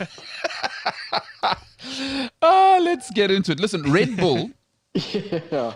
I guess they have to be delighted and maybe a little underwhelmed about their second place driver. But let's start off with Red Bull. Your thoughts? Yeah, I think I disagree with you. I think they will be very happy with what went down at Paul Ricard, especially as a follow-up to Azerbaijan, where they were in with a strong showing until the tyre blowout of poor Max. But I think they will be very, very happy showing that they can beat Mercedes-Benz at a track that should suit Mercedes. Christian Horner, in fact, coming out saying that if we can beat Mercedes at France, we can beat them anywhere, and they will be very happy with their first and their third. I think from Max's point of view, he'll be happy to recoup the 25 points he lost from the previous race. I think also that mistake that he made in turn one, just after the getaway, he ran wide and allowed Lewis to overtake and take the lead, and demoted Max to second place. I honestly think that was one of the luckiest mistakes he's ever made, because the way I see it, that if you play that race out the other way around, if Max had kept the lead, going into a normal pit stop or going into their pit stops, I think it'd be very difficult for Red Bull to give up the lead they would have waited for Mercedes-Benz to pit. And up to that point, no one was really that sure no one really knew how strong the undercut was. And it proved to be very strong. Max's stop was a couple of tenths slower than Lewis's. He still came out ahead of him. So I think that mistake that Max made in turn one was probably a very lucky break in the end, because it allowed Red Bull to have a bit of freedom on the tactics, a bit of freedom on the strategy. And I think if you'd replayed that race without that mistake, I think Mercedes would have had the upper hand, because they would have pitted first. They would have got the benefit of the undercuts, and the race would have played out in the reverse order, if you like. A few Hamilton fans on the socials coming out and saying, what's going on there? Are you having a tsunami at your house? Are you talking to me? Oh, sorry. No, that's probably this microphone rubbing up against me. Oh, no. As long as you're not having a tsunami, that's all good. No tsunami. Sorry. Okay. No, relief. Sorry about that. Huge relief. Yeah. There will be two pandemics. There's another little thing called COVID. You probably haven't heard of it. That's floating around. I've been stuck at home for the last year and a half, so I don't know anything about it. But I'm seeing some of the Hamilton fans coming out. Obviously, people, you either have to, you can't admire the greatness of both. You have to hate Verstappen or hate Lewis, and the people on Lewis' side. A few guys coming out, I'm seeing a lot of talk about DRS and blah, blah, blah. And is it actually, just a few things I saw on the most trusted thing in the world with the most reasonable people on earth. It's called Twitter. People are saying, DRS, do we still need it? Is it taking away from, from the skill of driving? I'm just telling you what the people on the socials are saying. Of course, I'm against it. I love tech. Yeah, no, I'm with you. I think the whole DRS thing, it's interesting, because when Lewis makes his DRS overtakes, they don't have a problem with it, of course. They don't say, oh, well, Lewis was lucky to have DRS. They say Lewis is the greatest driver in the world. They're not far wrong, but still. I think the DRS thing is interesting. It's been, a lot of people have disliked it ever since it arrived on the scene. They say it promotes sort of false racing. It's not real racing. It gives people fake advantages. It's a bit like your suggestion of watering the pitch. Night game, water the pitch. It's different. It's not a bit like that at all. They cancelled the night game for this season. I know. I'm talking about improving the sport. Upsetting. No, I think it's the same concept. If you're introducing a variable, if you're manufacturing a variable, it takes away from the pure spectacle of racing. I think DRS is part of the sport, and I think the thing is, everybody has it, so everybody has the ability to use it to their advantage, and. The good thing for the DRS haters is that as of 2022, it'll disappear, because those new regulations are there to delete the need for things like DRS with the new aero packages. It'll allow the cars to follow more closely. It'll simplify the front ends. And so that should, in theory, negate the need for DRS, and you'll still get your overtaking without DRS. Jimbo, what you got, pal? We do have a question on the socials about the 2022 regulations directed at Spike. It says, Spike, please can you explain the rules and regulations regarding 2022? I tell you what we'll do. Great question. We'll save it until the end. Okay. I want to let's finish up on the race, but great question. Save that, and we'll come back to it. Great question, whoever asked that. Looking forward to answering that. Overall, great weekend for Red Bull, as you say. They'll be happy first and third, and ultimately, I know a winner like Verstappen, whose suit I will be wearing very, very soon. Don't you worry about it. I'm not worried. I think a winner like him. I don't think it'll suit you. Oh, mental. Yeah, Spike, that's what you've missed out on. I know you said it's been too long, but that's the kind of dross you've missed out on. Oh, we lost Spike. Spike's gone black on our side. He's back. Spike, we lost you there a little. What was that? You're also? I said I also missed your puns, which I'm not too upset about. I thought I'd kick it off right, Spike. I felt like it's been too long during this F1 show. There hasn't been a pun. Very good. All right. Very, very good race. But Verstappen, ultimately, he will be now. You know how close it gets at the top. He's thinking, that stupid tire could have been another 25 points in the bag. Yeah, sure. It'll be. He might say that, but by the same token, his nearest rival didn't score points either, because he pushed the wrong button, went straight on, made a rare mistake, and so ultimately, what we're left with is a situation where the points difference is the same. it's in Verstappen's favor because there's one less race to go. So there's fewer opportunities for Lewis to regain or to get advantage of a win or points finish over Max. So all in all, I think it works out. I think more than anything, he'll be upset that he didn't win the race that he should have won, regardless of what happened to Lewis. Let's move on to Lewis and, of course, Mercedes. I really loved at the end when, he could have gone one of two ways. And the pressure's really starting to come now. I think they're starting to see that Red Bull aren't going away. But I loved Lewis's response at the end. I'm not sure if you caught any of that when the team said, that one's on us. And he said, hey, no worries, you did your best. I thought, you know what? That's awesome, because what that says is, guys, don't worry about it. We're going to talk about, obviously they'll have their conversation in the background, obviously off the record. But I thought that's great for the leader of the team to have that sort of outlook as the pressure is coming on. Yeah, and I think it's something that Lewis says repeatedly, when the team makes a mistake or when he makes a mistake or, when he wins, he says we win and we lose as a team. And he carries that through consistently. And yesterday's is a great example. The team said, as you say, that's on us, that's our mistake. And he was like, oh, well, we still got some good points. Let's move on. But also I found it interesting that he was, in the post-race interviews in the pen, he was incredibly relaxed. He looked like he had just had a fun day and, he'd finished second, and it in times gone by, he would kind of point out that he doesn't like, in one way or another, he'd say, it wasn't good enough that we didn't win, or I hate losing, or, we should have been there, or, he'd find some way to kind of intimate that he was upset about not winning a race that he think he should have won. But he was incredibly relaxed, had a smile on his face, and that makes me think that, he's at a point in his career where, he's just having the best time. It also makes me think that he's at a point where he's thinking to himself, you know what, if I don't win, maybe I should just, if I can't win anymore, or if I don't feel like it, then if I don't feel like, working as hard for the wins, and we've got a team that's consistently quicker, and I've got a teammate who's not backing me up as much as he should and making the job much more difficult, maybe it's time to walk away. I'm going to be fascinated to see what happens towards the end of the year with Lewis's contract negotiations, and if he renews, how long he renews for.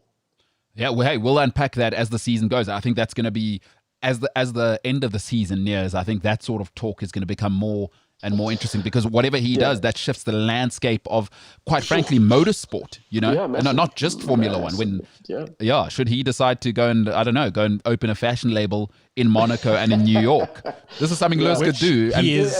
He is by no means qualified to open a fashion label. I saw a photo of him this weekend arriving at the track, and it hurt my eyes. He was walking with his dog, and he was wearing these weird black and green gumboots.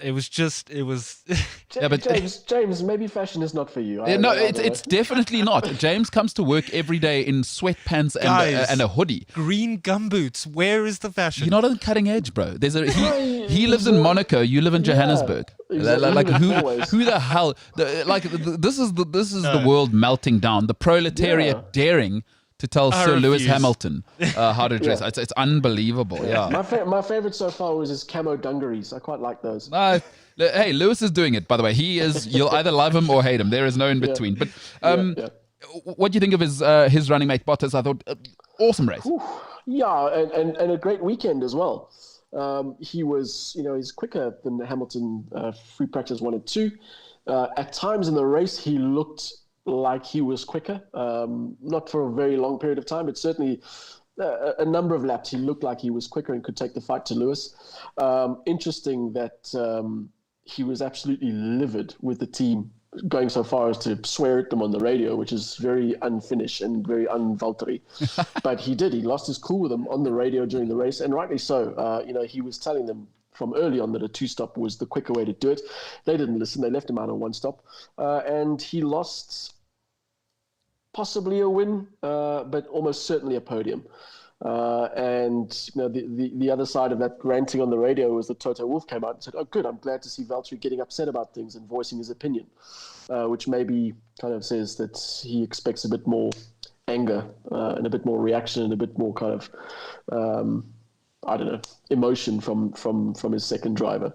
But I think also overarching this whole thing is some talk over the last week or two about the whole Russell Bottas future and whether Bottas will actually exit at the end of the year in favor of Russell coming on board. So there's all those kinds of factors overriding or kind of overshadowing what Valtteri's doing. But I think he will be incredibly upset to not have been given the strategy he wanted, because I think he was on for a much better weekend, than he ended up with. Yeah, I mean, but that's good. Upset means I want to win, and that's good for the whole institution. So I'm pretty sure that the Wolf would have been happy there. Let's move on to McLaren. Spike, what did you think of? Sure, they will be ecstatic. I think they were probably surprised to see the lack of pace, certainly Ferrari. But the long and short of their weekend was that they have retaken position 3 in the Constructors' Championships, and they'll be very happy with that. And as a team, I think Norris struggled in the first part of the race, but he had a good strategy that got him a good finish. And Ricciardo has been spending a lot of time with his engineers, been spending a lot of time on the simulators trying to get his driving style to suit that McLaren, which is apparently not the easiest car to drive. It's become a bit of an established fact that the McLaren is a little bit different to all the others, so to extract the best out of it is difficult. And it's something that Ricciardo struggled with since day one in that car. But it seems like his time in the simulator is paying off. It seems that he's getting more and more comfortable, particularly under braking, which has always been traditionally a strong suit of his. He's always been incredible on the brakes. And he seems to be able to be getting more out of that car with every race weekend that goes past. He didn't have the best qualifying, but during the race, he looked super aggressive. He looked very racy. He had a great battle with Alonso, and it was fascinating for me to see how he took, for the laps that he was behind Alonso, he took a lot of different lines.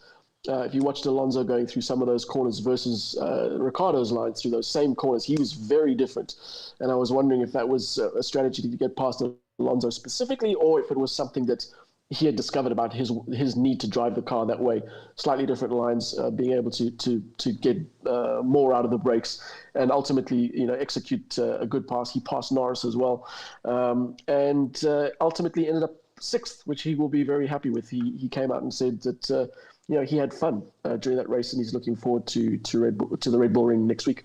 That's awesome news, because I think his post Red Bull career hasn't gone exactly how he would have wanted it to. And hey, good news for him if things are listen, Formula One, game of inches, right? The smallest of things. So I hope the simulator kind of time that pays off, because these drivers put themselves through hell just to be ready for race day. And he's a cool guy as well. I kind of like Ricciardo. He's one of those very difficult to hate type of people. Yeah, even when he's upset or not happy, he seems to crack a smile and make a joke. He's just a bloke. He seems like a good bloke, and I think the same of Norris as well. Norris is just he's a guy who's got lots of jokes and likes to kid around. He's got a good sense of humor. So I think they make a good pairing, and that makes for a good team atmosphere. And they can obviously work well together to get the best out of that car. And they will be. I'm glad to see them capitalizing on the mistakes that their rivals are making, because it just means that the form they carried through from last year, pipping Racing Point to 3rd place in the constructors, means they are able to carry that through and hopefully pull a little bit further away and get a little bit closer to the top, which is where they want to be. Yeah, that's awesome. Back in 3rd place. AlphaTauri. Yeah. So I think the thing about AlphaTauri is that Gasly had a decent qualifying, finished 7th, and it was a solid performance. I think ultimately it was probably as good as they could have done, given the pace of the McLarens ahead of them. Gasly came out and said he was kind of happy, but he wasn't entirely happy with his position. I don't think he could have done any better. I think it was down to how the car was performing on the day. But I think the big concern for the team still is Wonder Boy Yuki Tsunoda, who is just full of the mistakes, and starting to draw a little bit too much attention from management, from my point of view. The detail of his weekend was he basically binned it in Q1. They had to replace his gearbox, so he started from the pits. And during the race, made up 7 points, but ultimately, he got pantsed by Gasly. Another weekend that he was absolutely pantsed by his teammates. And interestingly, Franz Tost, who is the AlphaTauri team boss, insisted that Tsunoda move to Italy to be close to the team. He basically runs Yuki's schedule every day, sort of gym, sim time, engineer time, back to the gym, bed by 8 o'clock kind of thing. And Franz Tost believes that this is what Yuki needs to kind of get into a position where he's the racer that AlphaTauri need him to be. They just need to calm him down. They need to keep him focused. And that's the one side of it. The other side of it is that Helmut Marko, who is the bigger boss of the Red Bull outfit, and of course AlphaTauri is sister team to Red Bull, has come out and said that Yuki's a little bit stubborn and impetuous, and those are quotes. He called him stubborn and impetuous, and he needs to get himself under control, and he needs to get his qualifying pace sorted, because he has got speed, but he's really not applying it. So I think that adds pressure to Yuki's position at AlphaTauri, who have come out and said they have way too many development drivers waiting to get in there to have guys just not performing like they should. I'm not a Formula One driver, but you don't want to be backing it up in the sand during the race. That's not what you want to be doing. You want to be doing the opposite of that. No, you don't want to be doing that at all. I don't know what impetuous means, but I assume that it being used in the same sentence as stubborn is not a good thing. Take a guess, James. I'd like Spike. I've heard some incredible things from James regarding the English language and just anything. I'm Actually, keen to hear this. James, give us take a stab at impetuous. Is it impetuous or impetuous? Impetuous. Impetuous. It probably means to be childish or naive. Hey, did I nail it? Not bad. Not bad. Yeah. James. Impetuous is kind of bratty. Yes, nailed it. You got it, huh? Good, James, dude. Dude, can you identify with that, James? Yes. Yeah, no, listen, as soon as because I was watching again, that magnificent Formula One app you're talking about, I was obviously looking at all clips, and I just thought, and by the way, they took him to the cleaners. So you can imagine with kind of hip hop tracks, and all sorts of things that they're dubbing over TikTok and you keep backing it up. You can imagine, and they have been. It's been awesome on social media. So yeah, not where you want to be. And I think that's such a good point. And again, sometimes as viewers, sometimes we forget what it takes to get into the seat. And for all the talent, and I always try and say it on this show, is that talent is interesting to a point. But at some stage, it's about discipline. And hey, sometimes some guys are Verstappen, right? They are wunderkinds, and sort of you've got that kind of sort of precocious talent, and the maturity comes along with that. Some guys are Yuki is the talent is higher than the maturity, and ultimately you want that maturity to catch up. So maybe it's going to take him 2 or 3 seasons, and I just hope. I don't know what you think. Do you think Alpha will have the patience with him, or do you think they might go, hey, we'll give you this season, next season, if by the end of next season you haven't got it, we in a results business, Paul? Yeah, I think they are in a results business, but they're also in an investment business. They want to make sure that the money they're spending and the money they have spent developing this guy ultimately pays dividends. And I'm not saying Verstappen was as impetuous, to use a word, as Yuki is. Or is Yuki is labeled as. But Verstappen also, when he started out, made mistakes. A lot of the times it was, higher up the field. He was fighting against more talented drivers at that end of the field than Yuki is. He made fewer kind of own goal errors, if you like. Yeah. So there's an opportunity, there's a chance that Yuki will get to the point where he needs to be. But I don't think that they have an endless amount of patience. I think they'll be I'd be surprised if they weren't sort of eyeing out other potential replacements for next year, because they need to make a plan. Because if he's not going to, if we get to race 15, 16 and he's still, binning it in qualifying and having bad races and shouting at his engineers, they're not going to tolerate that. No. But they have to give him at least a little bit of leeway in the meantime to see how he performs. And I don't think they expect magic steps. I don't think they expect him to be out qualifying Gasly or beating Gasly in races, but certainly they expect a bit more consistency. Get it through Q1, get it through Q2, possibly into Q3, and put in solid races, put in solid performances. Get your head down and get the points if possible. So it's going to be interesting. They need to give him a bit of space, and they're doing what they can from a management point of view. But ultimately, he has to deliver, same as every other driver. No, for sure. To encourage him, they'll probably just say, "You keep at it," Oh no, it's happened. Spike, it's happened. James, man, keep that You stuff. key fat. All right. I'm just telling you sort of management processes that they're probably thinking that way. Yeah. In my opinion, as long as Mazepin has a seat, I think Yuki's fine. You reckon? Yeah, I do. Because slightly different set of circumstances that got them into their respective seats, but I hear you, James. Alonso and the boys. Oh, yeah. You know, I mean, you mentioned Alonso now and how things went down towards the end with Ricardo. But your thoughts on him and sort of how it's gone for Alpine? It was a race of two cars for Alpine, if you like. Alonso came out a couple of weeks ago saying the second half of his season starts when they land in Europe. In other words, now that he's had a few races in the car and he's gotten used to it and he kind of feels more comfortable and he's going to circuits that he knows suits the car and that he's happy at, he's going to start improving his performances, and he delivered.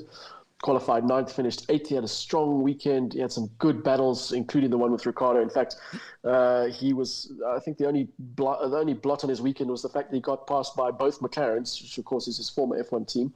He got passed by both cars within a few corners, which I think he'll be unhappy about. But he started out really well, and then kind of started to slip back towards the middle of the race, but then had a really good finish, a really strong second half of the race. And I think he will be very happy with an 8th place. As for his teammate, Esteban Ocon, not a great qualifying in 11th, and then he just kind of slipped down the order, finished up 14th. He has said that he doesn't really understand what was wrong with the car. He just wasn't happy, didn't have a good race, and it's not the way he would have wanted to celebrate his new 3-year deal with the team. He's around till 2024. He penned that deal this past week, so he's probably maybe a little bit wary that Alonso is kind of finding his powers again, and I'm going to be very interested to see how the two compare going forward now, because I rate Ocon. I think he's a strong driver, and certainly in the first little bit of the season, he's shown Alonso what he can do, and outperformed Alonso. So I think now we'll see where these two stand against each other. No, I think satisfactory. And Alonso, great. Hey, another guy who I've always found it difficult to hate, no matter where he's been. I know he's not for everyone, especially when he was at Ferrari. He was going off, but I've always loved him. One of my other favorites, and I guess it's just because I'm getting old, so I just root for the classics. The guys at Aston Martin, Vettel, my guy. Shout out. Yeah, Vettel after the race coming out and said, look, they did their homework. He was upset to not finish higher. I think it was a bit of a difficult call considering who was ahead of him. And he finished up in 9th after qualifying 12th. And he had a tough stint on the first set of tyres. He started on the hard tyres, but that was all because of the strategy they chose. They chose to run along for the first part of the race, and he came home with a points finish. But I think the toast, if you like, of the Aston Martin team, definitely Lance Stroll. I'll say it again. Lance Stroll belongs in F1. Say what you like about his dad owning the team. I don't care. The guy finished, he qualified 19th. He was hamstrung by a red flag. Thanks, Yuki Tsunoda. He only qualified 19th because of the red flag, and he finished in 10th. He made up some really good places at the start. He kept his head down. He ran a good race. He made up more places, more than anybody else in the entire race, and he got that car into the points, which starting on 19th is kind of the most you can hope for, especially with a team like Aston Martin, who are a midfield team at best. So he had a great race. Vettel had a solid race, and the team is going from strength to strength. I'm really happy to see that they've overcome their early season battles and woes and worries to now kind of this position where they're posting points regularly. Sainz not looking good for the Scuderia.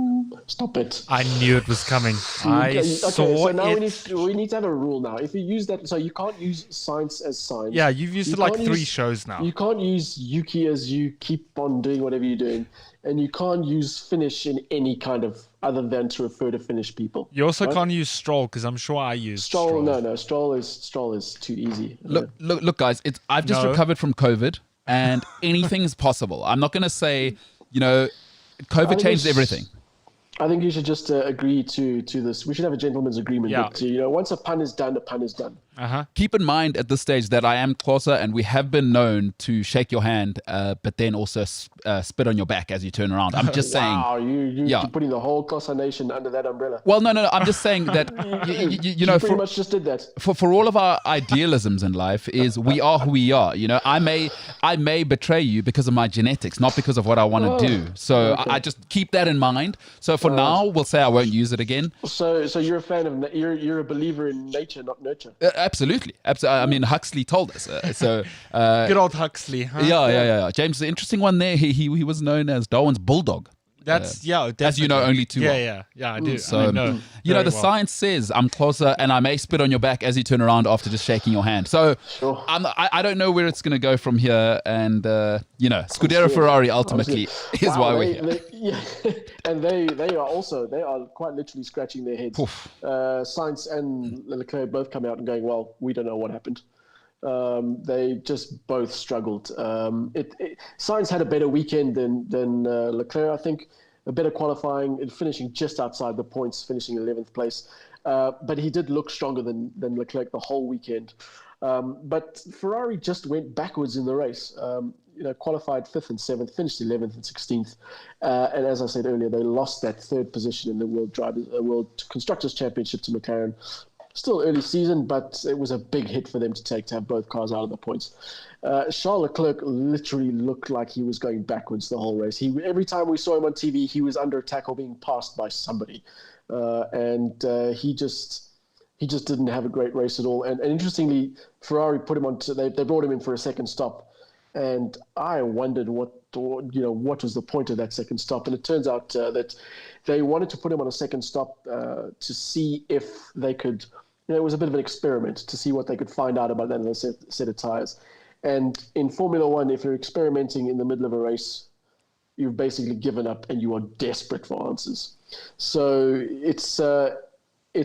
there's this race which they need to be concerned about. But on top of that, they've also quit all development of this year's car and they're focusing on next year's car. Oh boy. So if things improve for Ferrari going through the rest of the season, they might get to tracks that suit that car a bit better and they might benefit from competitors' bad luck, but sure, they are really stuck with the car that they've got now, and it might be a tough rest of 2021 for the Scuderia and for the Tifosi. You know what interests me there, Spike? Generally, from your knowledge, once something that big happens, where that comes from the top, and they make that kind of decision, and it's not always a case of we're giving up on the season, but they're letting you know. Does that generally mean there's some heads are about to roll because we've got it super wrong? No, I don't think so. I think Ferrari's gone through multiple restructurings over the last few seasons. They've had multiple team bosses. And I think what they're looking for is a period of stability, especially going into 2022 when the regulations will change and they will need some base or a solid base in management to make sure that they can at least build that side of it while developing this new car and concentrating on the new car and the new regulations. So I'd be surprised if heads rolled. I think it was a conscious decision right at the beginning of the season by a lot of teams. Haas is another one, to limit the development of their car for this season. Ferrari came out and said at the beginning of the year, we're not going to spend a lot of time developing this car. But they've just underlined it now by saying, okay, finished, we're done for the year. So it was part of the plan for the year. And I don't think it'll result in anybody losing their seats. Or losing their when I say seats, I mean seats behind the desk. Yeah. As opposed to seats in the car. In the car, yeah. No. It's a little easier to fire a guy you pay $1 million a year, not $1 million a race or whatever. Yeah, you know? Exactly. No, I hear you there. All right, Mr. Saturday, by the way. Listen, the Williams boys ultimately, and I kind of like whoever the Williams social media manager is, by the way, give that person, man or woman, give that human being a raise. Their social media is on fleek. Phenomenal. The Williams, I was going through all the social media and I noticed it. Very, very funny, whoever their social media is for Williams. But Mr. Saturday showed up.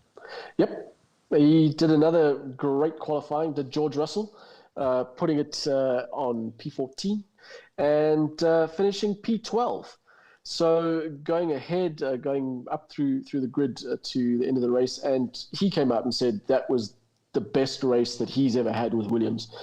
P12, when you're in a Williams, he said, it's, on merit, because every car finished this race, which is an unusual thing in F1. But every car finished the race, and he brought a Williams home in P12. And he's right; it's a great result. It's out of the points, but for Williams and the car that they have in the seasons they've had over the last few years, it's a very, very good result. And he's come out and said best race they've ever had. He also said that P12 was their absolute maximum, so it's a win for them in a way. No, shout out to them. Listen, the conditions is something, sometimes because you're watching it on TV, you forget how tiny, the tiniest little thing, wind, rain in a race. Rain in a race is very different to rain before a race. Yeah. And, it was howling. If you saw the flags. Yeah, exactly. and that was actually something that I've never really noticed during a race before, is how that wind was thumping it around the track. Every time there was a tree in the background, it was kind of at 30 degrees, getting blustered about the place. And the Williams already suffers, we've spoken about its peaky downforce in the past and how it doesn't really like changeable wind conditions, which makes George's results even more impressive. His teammate Nicholas Latifi was hating it. He said it was like driving on ice. So I think for him to bring it home 16th or 18th was probably about as good as he could have expected. He didn't enjoy his race at all. But the conditions were tricky, and they were tricky for everyone. And I think that plays into the fact that the tire wear wasn't as everyone expected, because you've got tailwinds pushing the rear of the car around into corners. It happened in qualifying with Vettel. It was in free practice rather with Vettel. He basically a gust of wind came up behind him and blew him off the track. So they were dealing with that all race long. So the conditions were there, and it did make it tougher for a lot of the guys. It does take it to another level, because when I'm pushing a trolley and it's a little bit chilly in an aisle, it affects me. These guys are something else. You've seen people like pushing a trolley into, I don't know if you've ever walked past someone and they just push the trolley into like the food. I don't know if that's ever happened to you. Yeah, because they got a bit of a squeaky front wheel. Yeah. And it's not at 300 kilometers an hour. Like, all right, Sally, maybe focus a little bit. But it does put in perspective that, when a gust of wind at 300 kilometers an hour for a car which is lighter than I think people would imagine, is that is going to affect things, especially in a game where I don't think Formula One, we constantly hear they're talking milliseconds, so these things are massive. Yeah, it's a game of milliseconds and grams. Wherever they can save weight and however well they can manage the temperature, a few degrees, difference between one competitor's brakes and another could make a difference. So yeah, I think they did very, very well to deal with what looked like incredibly tough conditions. Well, most of them anyway. Some of them didn't do too well. Spike, before we move on to Alfa Romeo, I just want to let you in on something that's happening currently in studio. James is currently undergoing his own adversity in life. He's just quit smoking through an app or possibly a cult, and he is also going through a health journey as well. So I just thought I'd bring you. I know you've been away. That's like a double whammy, man. Big commitment. You're still smiling there. Yeah. So it's just thought I'd let you in on someone else struggling. I know. Latifi struggled as well at 300 kilometers. James is struggling in his own northern suburbs apartment as well. Yeah. We all have our struggles. We just got to put it into context too. There we go, Jimbo. A little bit of empathy. We all have our struggles, Pop. If you guys would like to join the cult, I do hand out flyers every week. Is this the cult to stop smoking? Yeah. So his app talks about, so that he used an app, right? For those who haven't listened before, James is using an app to quit smoking. Right. And on the app, they keep talking about the program. Like, oh wow, yeah. So James may be in a cult, and I'm looking forward to seeing how that journey sort of unfurls. James, do you get like extra points, or do you get closer to completion if you sign people up to the cult? Yeah, so it's very commission driven, Right. and it's kind of like Scientology. The amount of people you bring to it, the higher level you move up. It's not monetary. It's cleanse. It's your cleanse level. Exactly. So when you start the app, it says it'll take you 60 days to quit smoking, unless you sign up 100 people. In which case, it'll take you 5 days to quit smoking. Yeah. And then if you sign up 200 people, it'll take you 5 hours to quit smoking. Or and if you sign up 300 people, we'll start smoking on your behalf.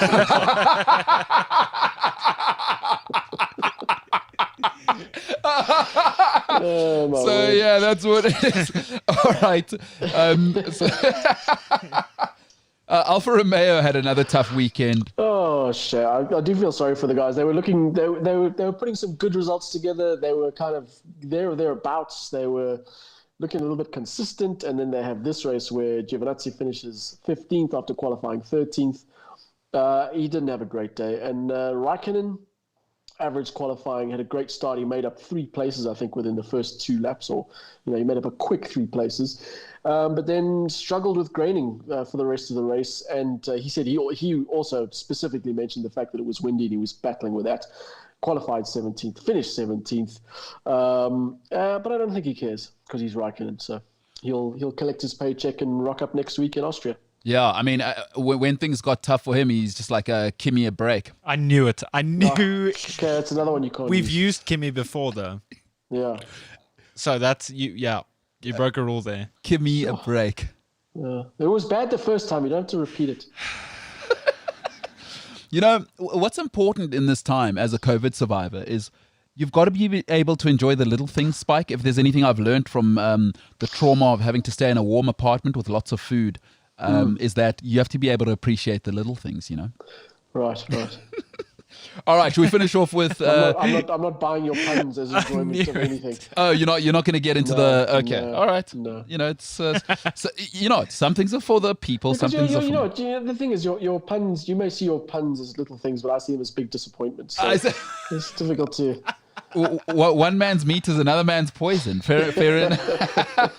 All right, Spike, it's been awesome. Let's finish off on Schumi Jr. and the guys at Haas. Interesting.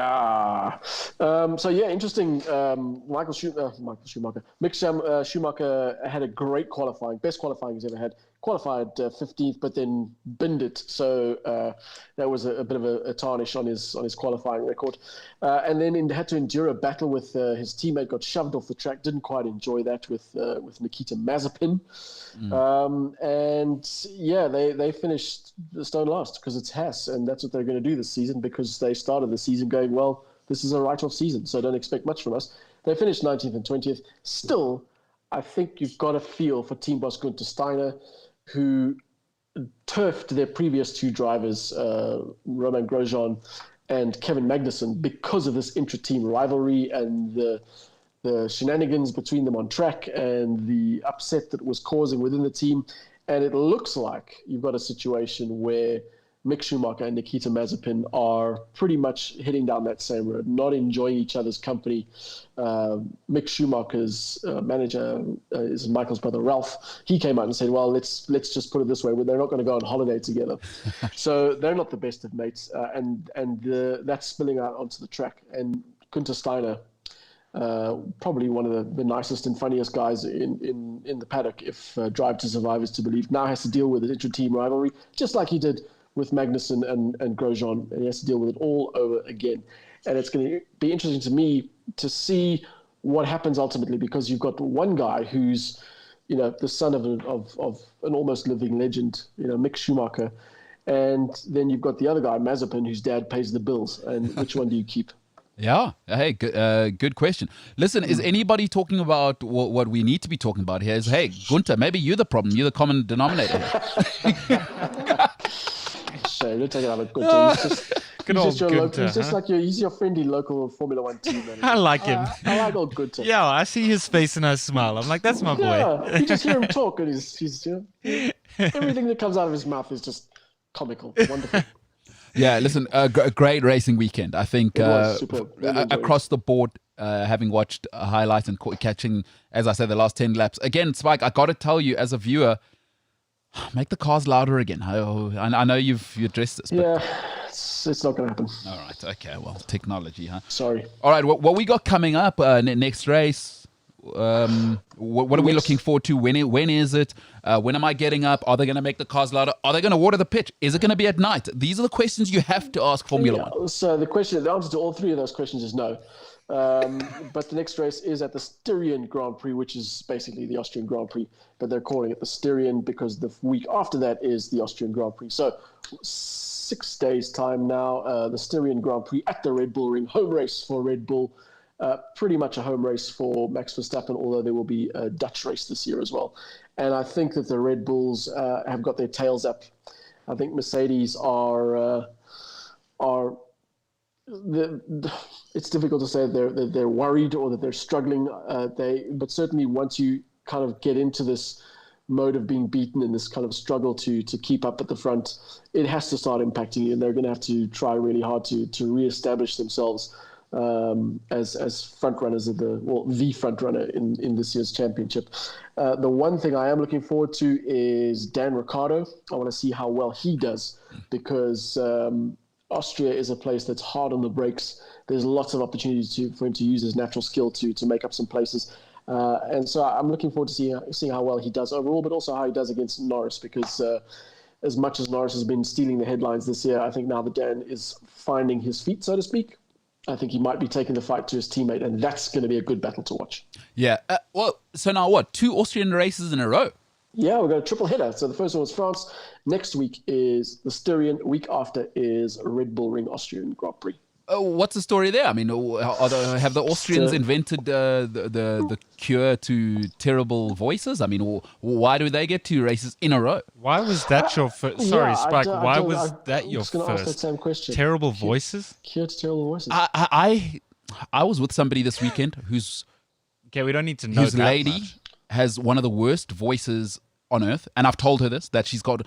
Wouldn't you give anything for people to cure that thing? Because but then why does that give them 2 Grand Prix in a row? That's what I'm. Well, I wouldn't know. Like if you could cure annoying voices, think about that's a huge part of the world. No, I think it's a huge part of your life. It doesn't. It doesn't affect us. One man's terrible voice is another man's. No, fair enough. I hadn't thought of it from that. I am.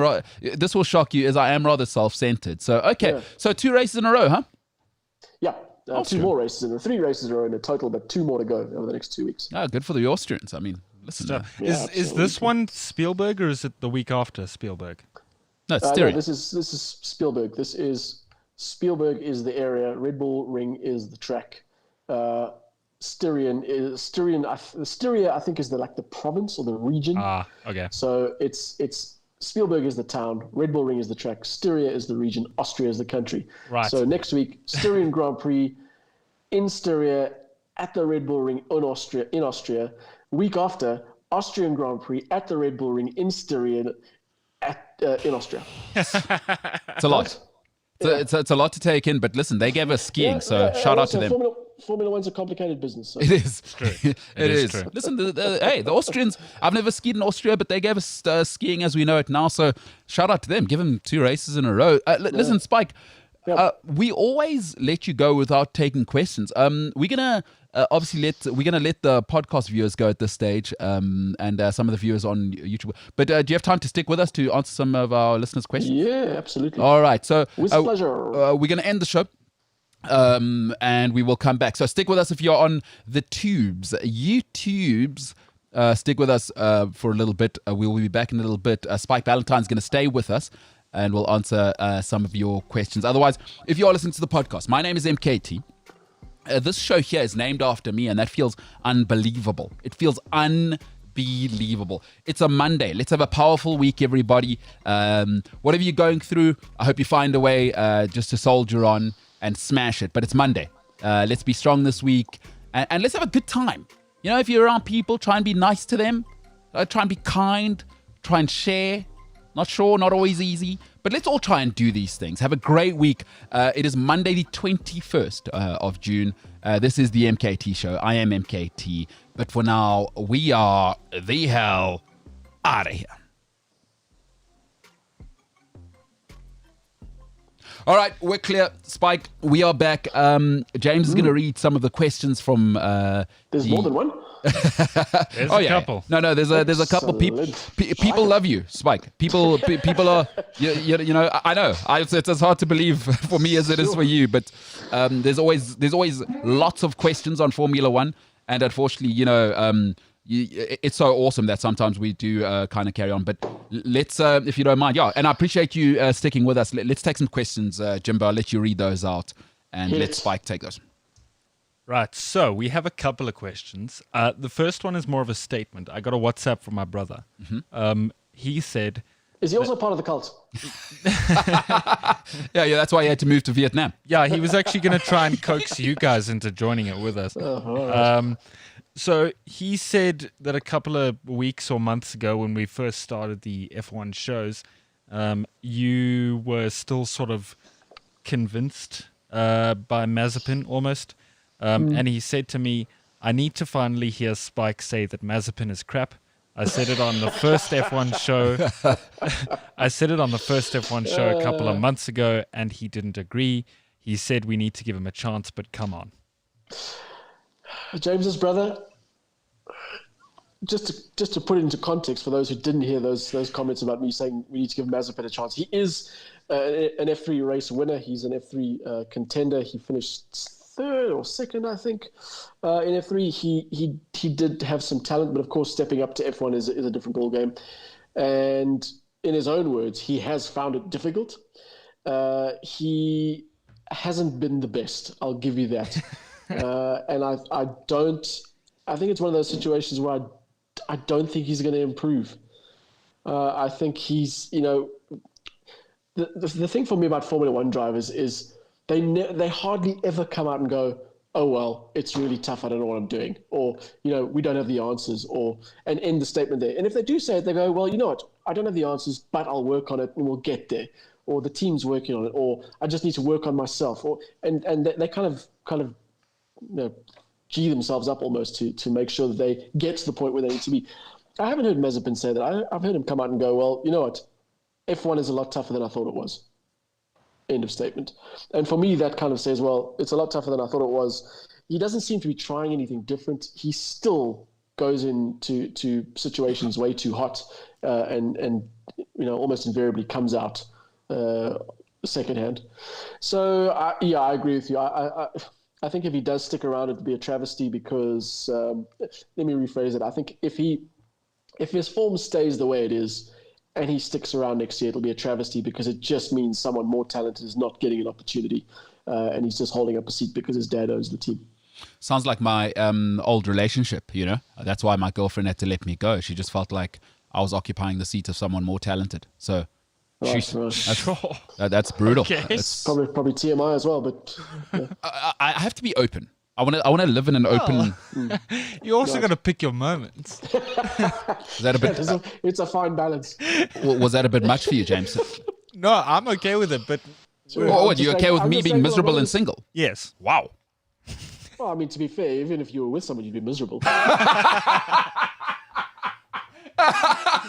No, fair enough. Tell me I'm wrong. No, hey, I tell you what. You two fine men have actually managed to find two beautiful ladies to attract. I can't say that because You're repulsive to women. I'm already repulsive to women, according to James. So if I say that now, that just that seals my fate as That's wonderful. I'll die alone. So fair enough. I'm not saying I disagree though. Yeah. All right, Jimbo, what else we got, pal? All right, lastly on the Mazepin thing, before we move on to greater and better things. So my brothers replied while you were speaking, Spike, and he said, can't he get his dad to build him his own track? And he can go race on it or something. Leave it to the real drivers. Unbelievable. So is this turning into James's brother and Spike? Let's move on from guy's rich. We'll move on. He'll be fine. Mazepin. Yeah.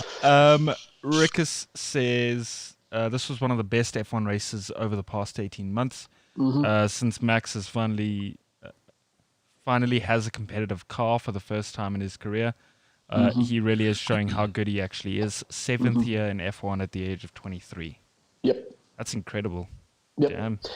And as much as he's got a competitive car under him for the first time, as you say, Rickus, he also he's developed so much as a driver. He is now much calmer, much more calculating, much. It seems like he gets a lot less stressed, a lot less frustrated, a lot less flustered. And he's managing himself a lot better as well. And I think when you combine those two things, you're getting the results that we're seeing. Sure. Rickus also says 10 out of 10 for Horner on both drivers' strategies. Yep. Christian has definitely learned from his mistakes at Barcelona. I predicted the Perez strategy due to his tire management skills. Yeah, and that was at the beginning of the race when they said tire management was key. Everyone was like, "Well, watch Perez starting in fourth," but the option was there to run him long because he is so good with the tires. But then again, Hamilton's also good with his tires. Yeah, he's also a very good manager of tires, and I was really glad to see that Red Bull took that chance to pit Verstappen from the lead, pull him in there for that fresh set of tires, and give him the opportunity to hunt down the leaders and ultimately overtake them on the penultimate lap. It really was a great strategy. I think Perez's strategy was probably a two-stopper from the start. They wanted to take advantage of that tire management, and I think combine that with Bottas's absolute nightmare of a race where his tires just disappeared from under him. I think that helped with Perez's podium. There you go. We got a tweet. Spike, please can you explain the rules and regulations regarding the 2022 cars? I don't understand it. Is it going to make everyone's car more You know what equal? we'll do? I like that question, Spike. What we'll do is I think we can maybe make that some extra content as the season unfolds, because it's a great question. I like it. I think we could. Do is we'll. Because I try to go through it, and unfortunately, I'm not the smartest person on earth. Let's do a whole thing on that. I'd like to actually do a proper show and kind of speak through some of the idiosyncrasies and what that'll mean moving forward. So that question, great question. Hold it though. I think we can to give some indication. I'm not going to go into a lot of depth because also there's a lot of detail. But ultimately, they're looking. I think the overall plan is to simplify. So they are wanting to simplify the cars to be able to have them race closer together. They're wanting to simplify the finances and how the finances are run. They're wanting to simplify aero regulations and how teams develop their aero. And they're wanting to simplify construction of the cars by having things like standardized parts. And there's a lot of things within each of those categories that, as you say, MKT, we can put into a special edition and unpack all of those in a great, because that's a show on its own. Oh, yeah. There's a lot of detail in all of that. But ultimately, what they're trying to do, as we said earlier, is eliminate the needs for things like DRS, have the cars race closer on track, have them fight closer on track, and have more overtaking, as well as a whole lot of other ancillary things like lower costs and just make the sport a little bit more accessible to people who don't have billions in the bank. Yeah. So I myself have a lot of questions about this question and Spike's answers. So like you say, we'll save it for an actual show where we're prepped.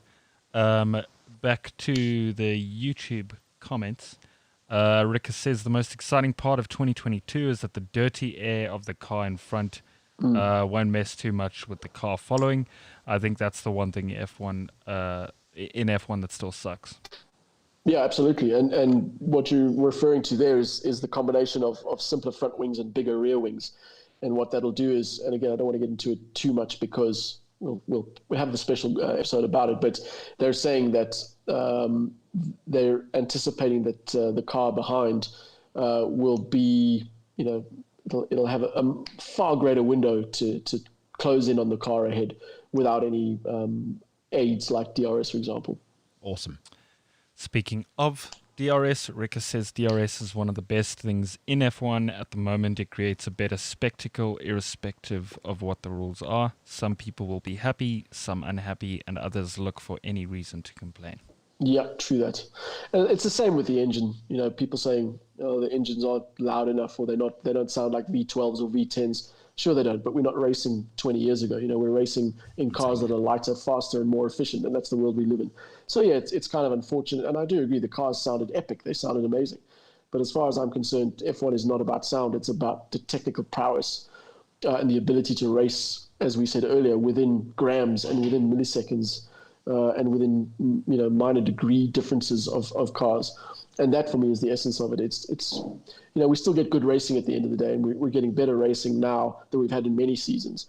And we've had consistently better racing over the last few seasons than we've had in years gone by. So, it's that kind of thing that I think for me is what Formula One is about.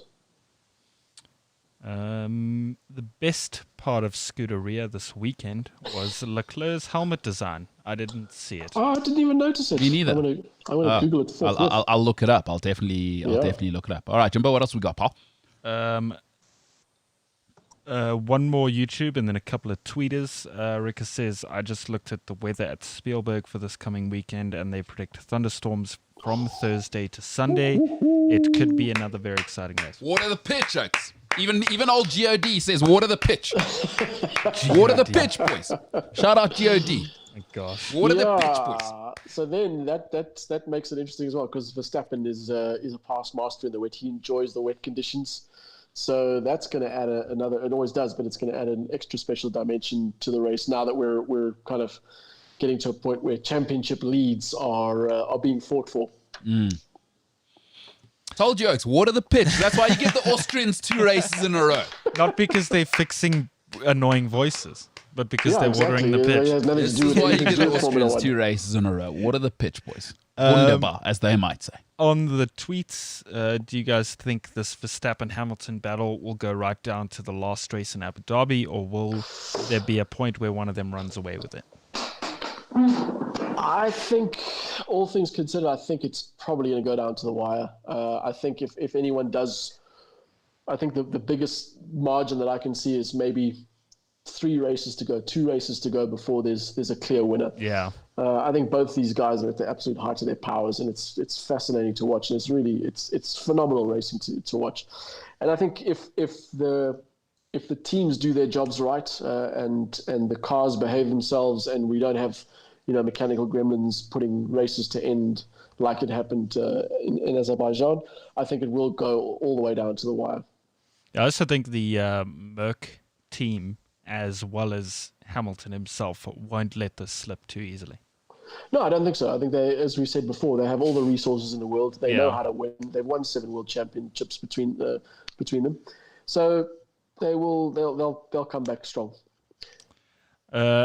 Another tweet: maybe a Hamilton Russell partnership at Merc next year. I'm really hoping so. Yeah, I don't know how I feel about that, to be honest. I don't know. I have this thing about 2 British drivers in the same team. It's something against. I don't have anything against British drivers, but I'd like to see someone else next to Hamilton or someone else next to Bottas. You don't want to see Mr. Saturday on the same team as Mr. Sunday. Yeah, exactly. Maybe also it's because the Scots have been at war, literally and hypothetically, to get some freedom from England. So maybe that's what you really don't want to see. Maybe that's what you mean. What has Scotland got to do with it? Well, you're Scottish. Who? Spike. George is British. No one's putting me in the seat of a Formula One car. What's it got to do with it? Yeah, I know. People are patriotic, Okay. No. Not you.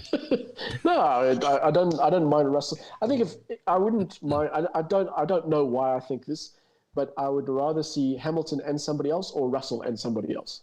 For me, Russell and Hamilton together, I don't know. Something doesn't sit well with me. I don't know why. All right. Another tweet. Yuki has. This is interesting. Yuki has raw talent, but I can't help thinking that he is there because of Honda. They like the idea of a Japanese driver with a Japanese engine. Yeah, fair comment. The only thing is that Honda is out at the end of 2022, and Yuki's not going to be, on his current form, he's not going to be anywhere close to the front by the end of then. By then, but yes, it is. Honda would love to see a Japanese driver doing well. So I don't think it's the only reason he's there, but it's going to be interesting to see how that particular episode plays out. A great race this weekend, but the Paul Ricard track has got to be the worst looking track on the calendar. It is. Those awful looking trophies make me cringe every time. No, but everything about it is, it's like, because it's a TV show, right? I don't know why the kind of the track management and the FIA and everyone involved, you should think about it as a TV show. It should look awesome. I think the lines make it look sick. Yeah, I like the lines. I know people complain about it, but also Paul Ricard is not just an F1 track. Paul Ricard is used as a multi-purpose track. So it's an F1 track, but it's also a WEC track. It's also a test track for motor manufacturers. It's a proper test facility, and part of the reason they have all those lines is because they have multiple layouts of that circuit. So it's difficult for them to build proper runoff, in between all the different layouts. So it's just easier to paint over them so people know where not to go. So I don't know. I'm like you, James. I quite like the look of it. It's cool. Who is that tweet from? Because that person, you also like. because I was thinking about it. I was like, something feels off about this, but now I've just realized it's because it looked like I went go-karting for my cousin's 34th birthday. That's what it looked like. Maybe it's just because you're anti-French. That's also not impossible. I'm not pushing that off the table. I wouldn't be surprised. Spike, is it true Who that sent the those... tweet? I want to agree with that person. It's the Better Eelsley brother. Okay, you're so right. Like, Yeah. I hadn't thought about something felt tacky about it, man. Nah, I like it, dude. I like it. Hey, man, I think it's cool, that person, great tweet. I think you have to look at it from the context of Paul Ricard is not just there for Formula One. Paul Ricard is there to make money across multiple different things, and so they're putting in the solution that works best for them, so they can make their money. So those lines on the side of the track, right? I read or I heard this weekend that they're actually supposed to prevent cars from actually hitting the barriers. Is there any substance to that? I don't know. I haven't heard that, but it could be possible that there's something in the paint that's... Yeah, so the blue paint is less rough, and then the red paint becomes like apparently incredibly rough, and then that's like the extra break on the red paint. like an arrestor bed. Yeah, that's completely plausible. Yeah. Makes sense. They probably got the president's kids having their go-karting parties there. So Sure. fair enough. It's good idea to have it there. I was fully expecting a pun there. Well done, MKT. So was I. How weird no. was that? Guys, I'm a professional. I'm a professional. After, one thing surviving COVID will teach you is that you got to listen to people, You guys wouldn't know because you haven't had COVID. So that's a large assumption on your part. How dare we compare ourselves to you, oh great one. a survivor. The great COVID survivor. Thank you. A COVID survivor. I not only did I have COVID, but I survived COVID, and I think that should come with a medal. If you guys are suggesting I should get a medal. At the very least, you should have a T-shirt. With the hashtag I survived COVID. Yeah. All right. Not even a hashtag, just a statement of fact. Okay, last tweet. Great race this weekend.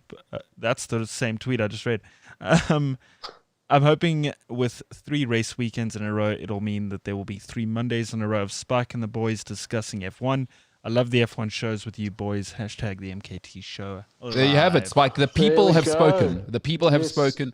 And we will definitely have 3 shows in a row. absolutely. You better believe it. Spike, dude, thanks so much for hanging around. As always, it was awesome. This is definitely the best Formula One show in the world. Some of the things addressed today, James was educating us again. Yeah. impetuous. We spoke about marriage. We did. It was like Andrew Harrison said in the YouTube comments about us mucking about. Mm-hmm. I have to find it real quick, but it just hit the nail on the head. It said, the show is about mucking, though, and the Batman movie that MKT loves. Yeah, it's about all those things. It's about all those things. Oh, well, It's not true. I don't like Batman. Movie? No, I don't At like it. all? Listen, I kind of like the Christian Bale trilogy a little bit. But that's because he had a director who kind of has always... I was going to say, I think you should show some respect and call it the Christopher Nolan The trilogy. Nolan, okay, well said. No, quite right. And I agree. Remember what Alfred Hitchcock said about actors? Is they're just the meat. There you go. Okay, no, well said. He also said, I only have blondes on my films. Yeah, it's better for black and white. Yeah. So there was also, Hitchcock, all-timer. Anthony Hopkins plays Hitchcock, I think, in the film, right? James, do you know who Hitchcock is? I do know who Alfred Hitchcock was. Excellent. Yeah, that's shocking. Did they teach you that at AFTA, or did you learn it somewhere else? I think there's about a 10-minute discussion about Hitchcock at AFTA, and then the rest is about all these other pretentious... About KSI and his YouTube movies. Or No, whatever. it's about other pretentious films about how film changes your life, and it's all... nouveau riche French. Yeah, it's those French. ones. Yeah. Where you have to be bleeding out of your nude nipples as a woman. That symbolizes the fertility of The worst blonde ladies. The or something. worst. No, the I worst. disagree. After the worst. I think it symbolizes the harsh conditions under which the female nipple is placed when it comes to censorship. That's true. I mean, why do women still have to wear bras to work and men don't? So these are. Hey, who knew? French film. What Formula One show in the world is gonna end off like the Spike? You're a champion, my brother, and thank you so much for joining us today, Jimbo. Magical stuff today, pal. Thanks for having me. Really, really good stuff. I look forward to having you moving forward since you're employed as a part of the company. I am employed here. Congratulations. Yeah, no, very, very good. Spike, a champion. Thank you, my brother. Thank you, gents. It's been a lot of fun. We'll see you next week after the Styrian Grand Prix. After the Absolutely. Styrian, that's Austrian, that's Spielberg, that's Red Bull. Yeah. The There we prelude. Austria round one. The Austrians, of course, a great nation, gave us skiing and now give us 2 races in a row. Looks like GOD is going to water the pitch. I've been saying, people don't listen to me. It's divine intervention. That's what it takes. Ladies and gentlemen, my name, MKT. This is the MKT Show. For now, we are the hell out of here.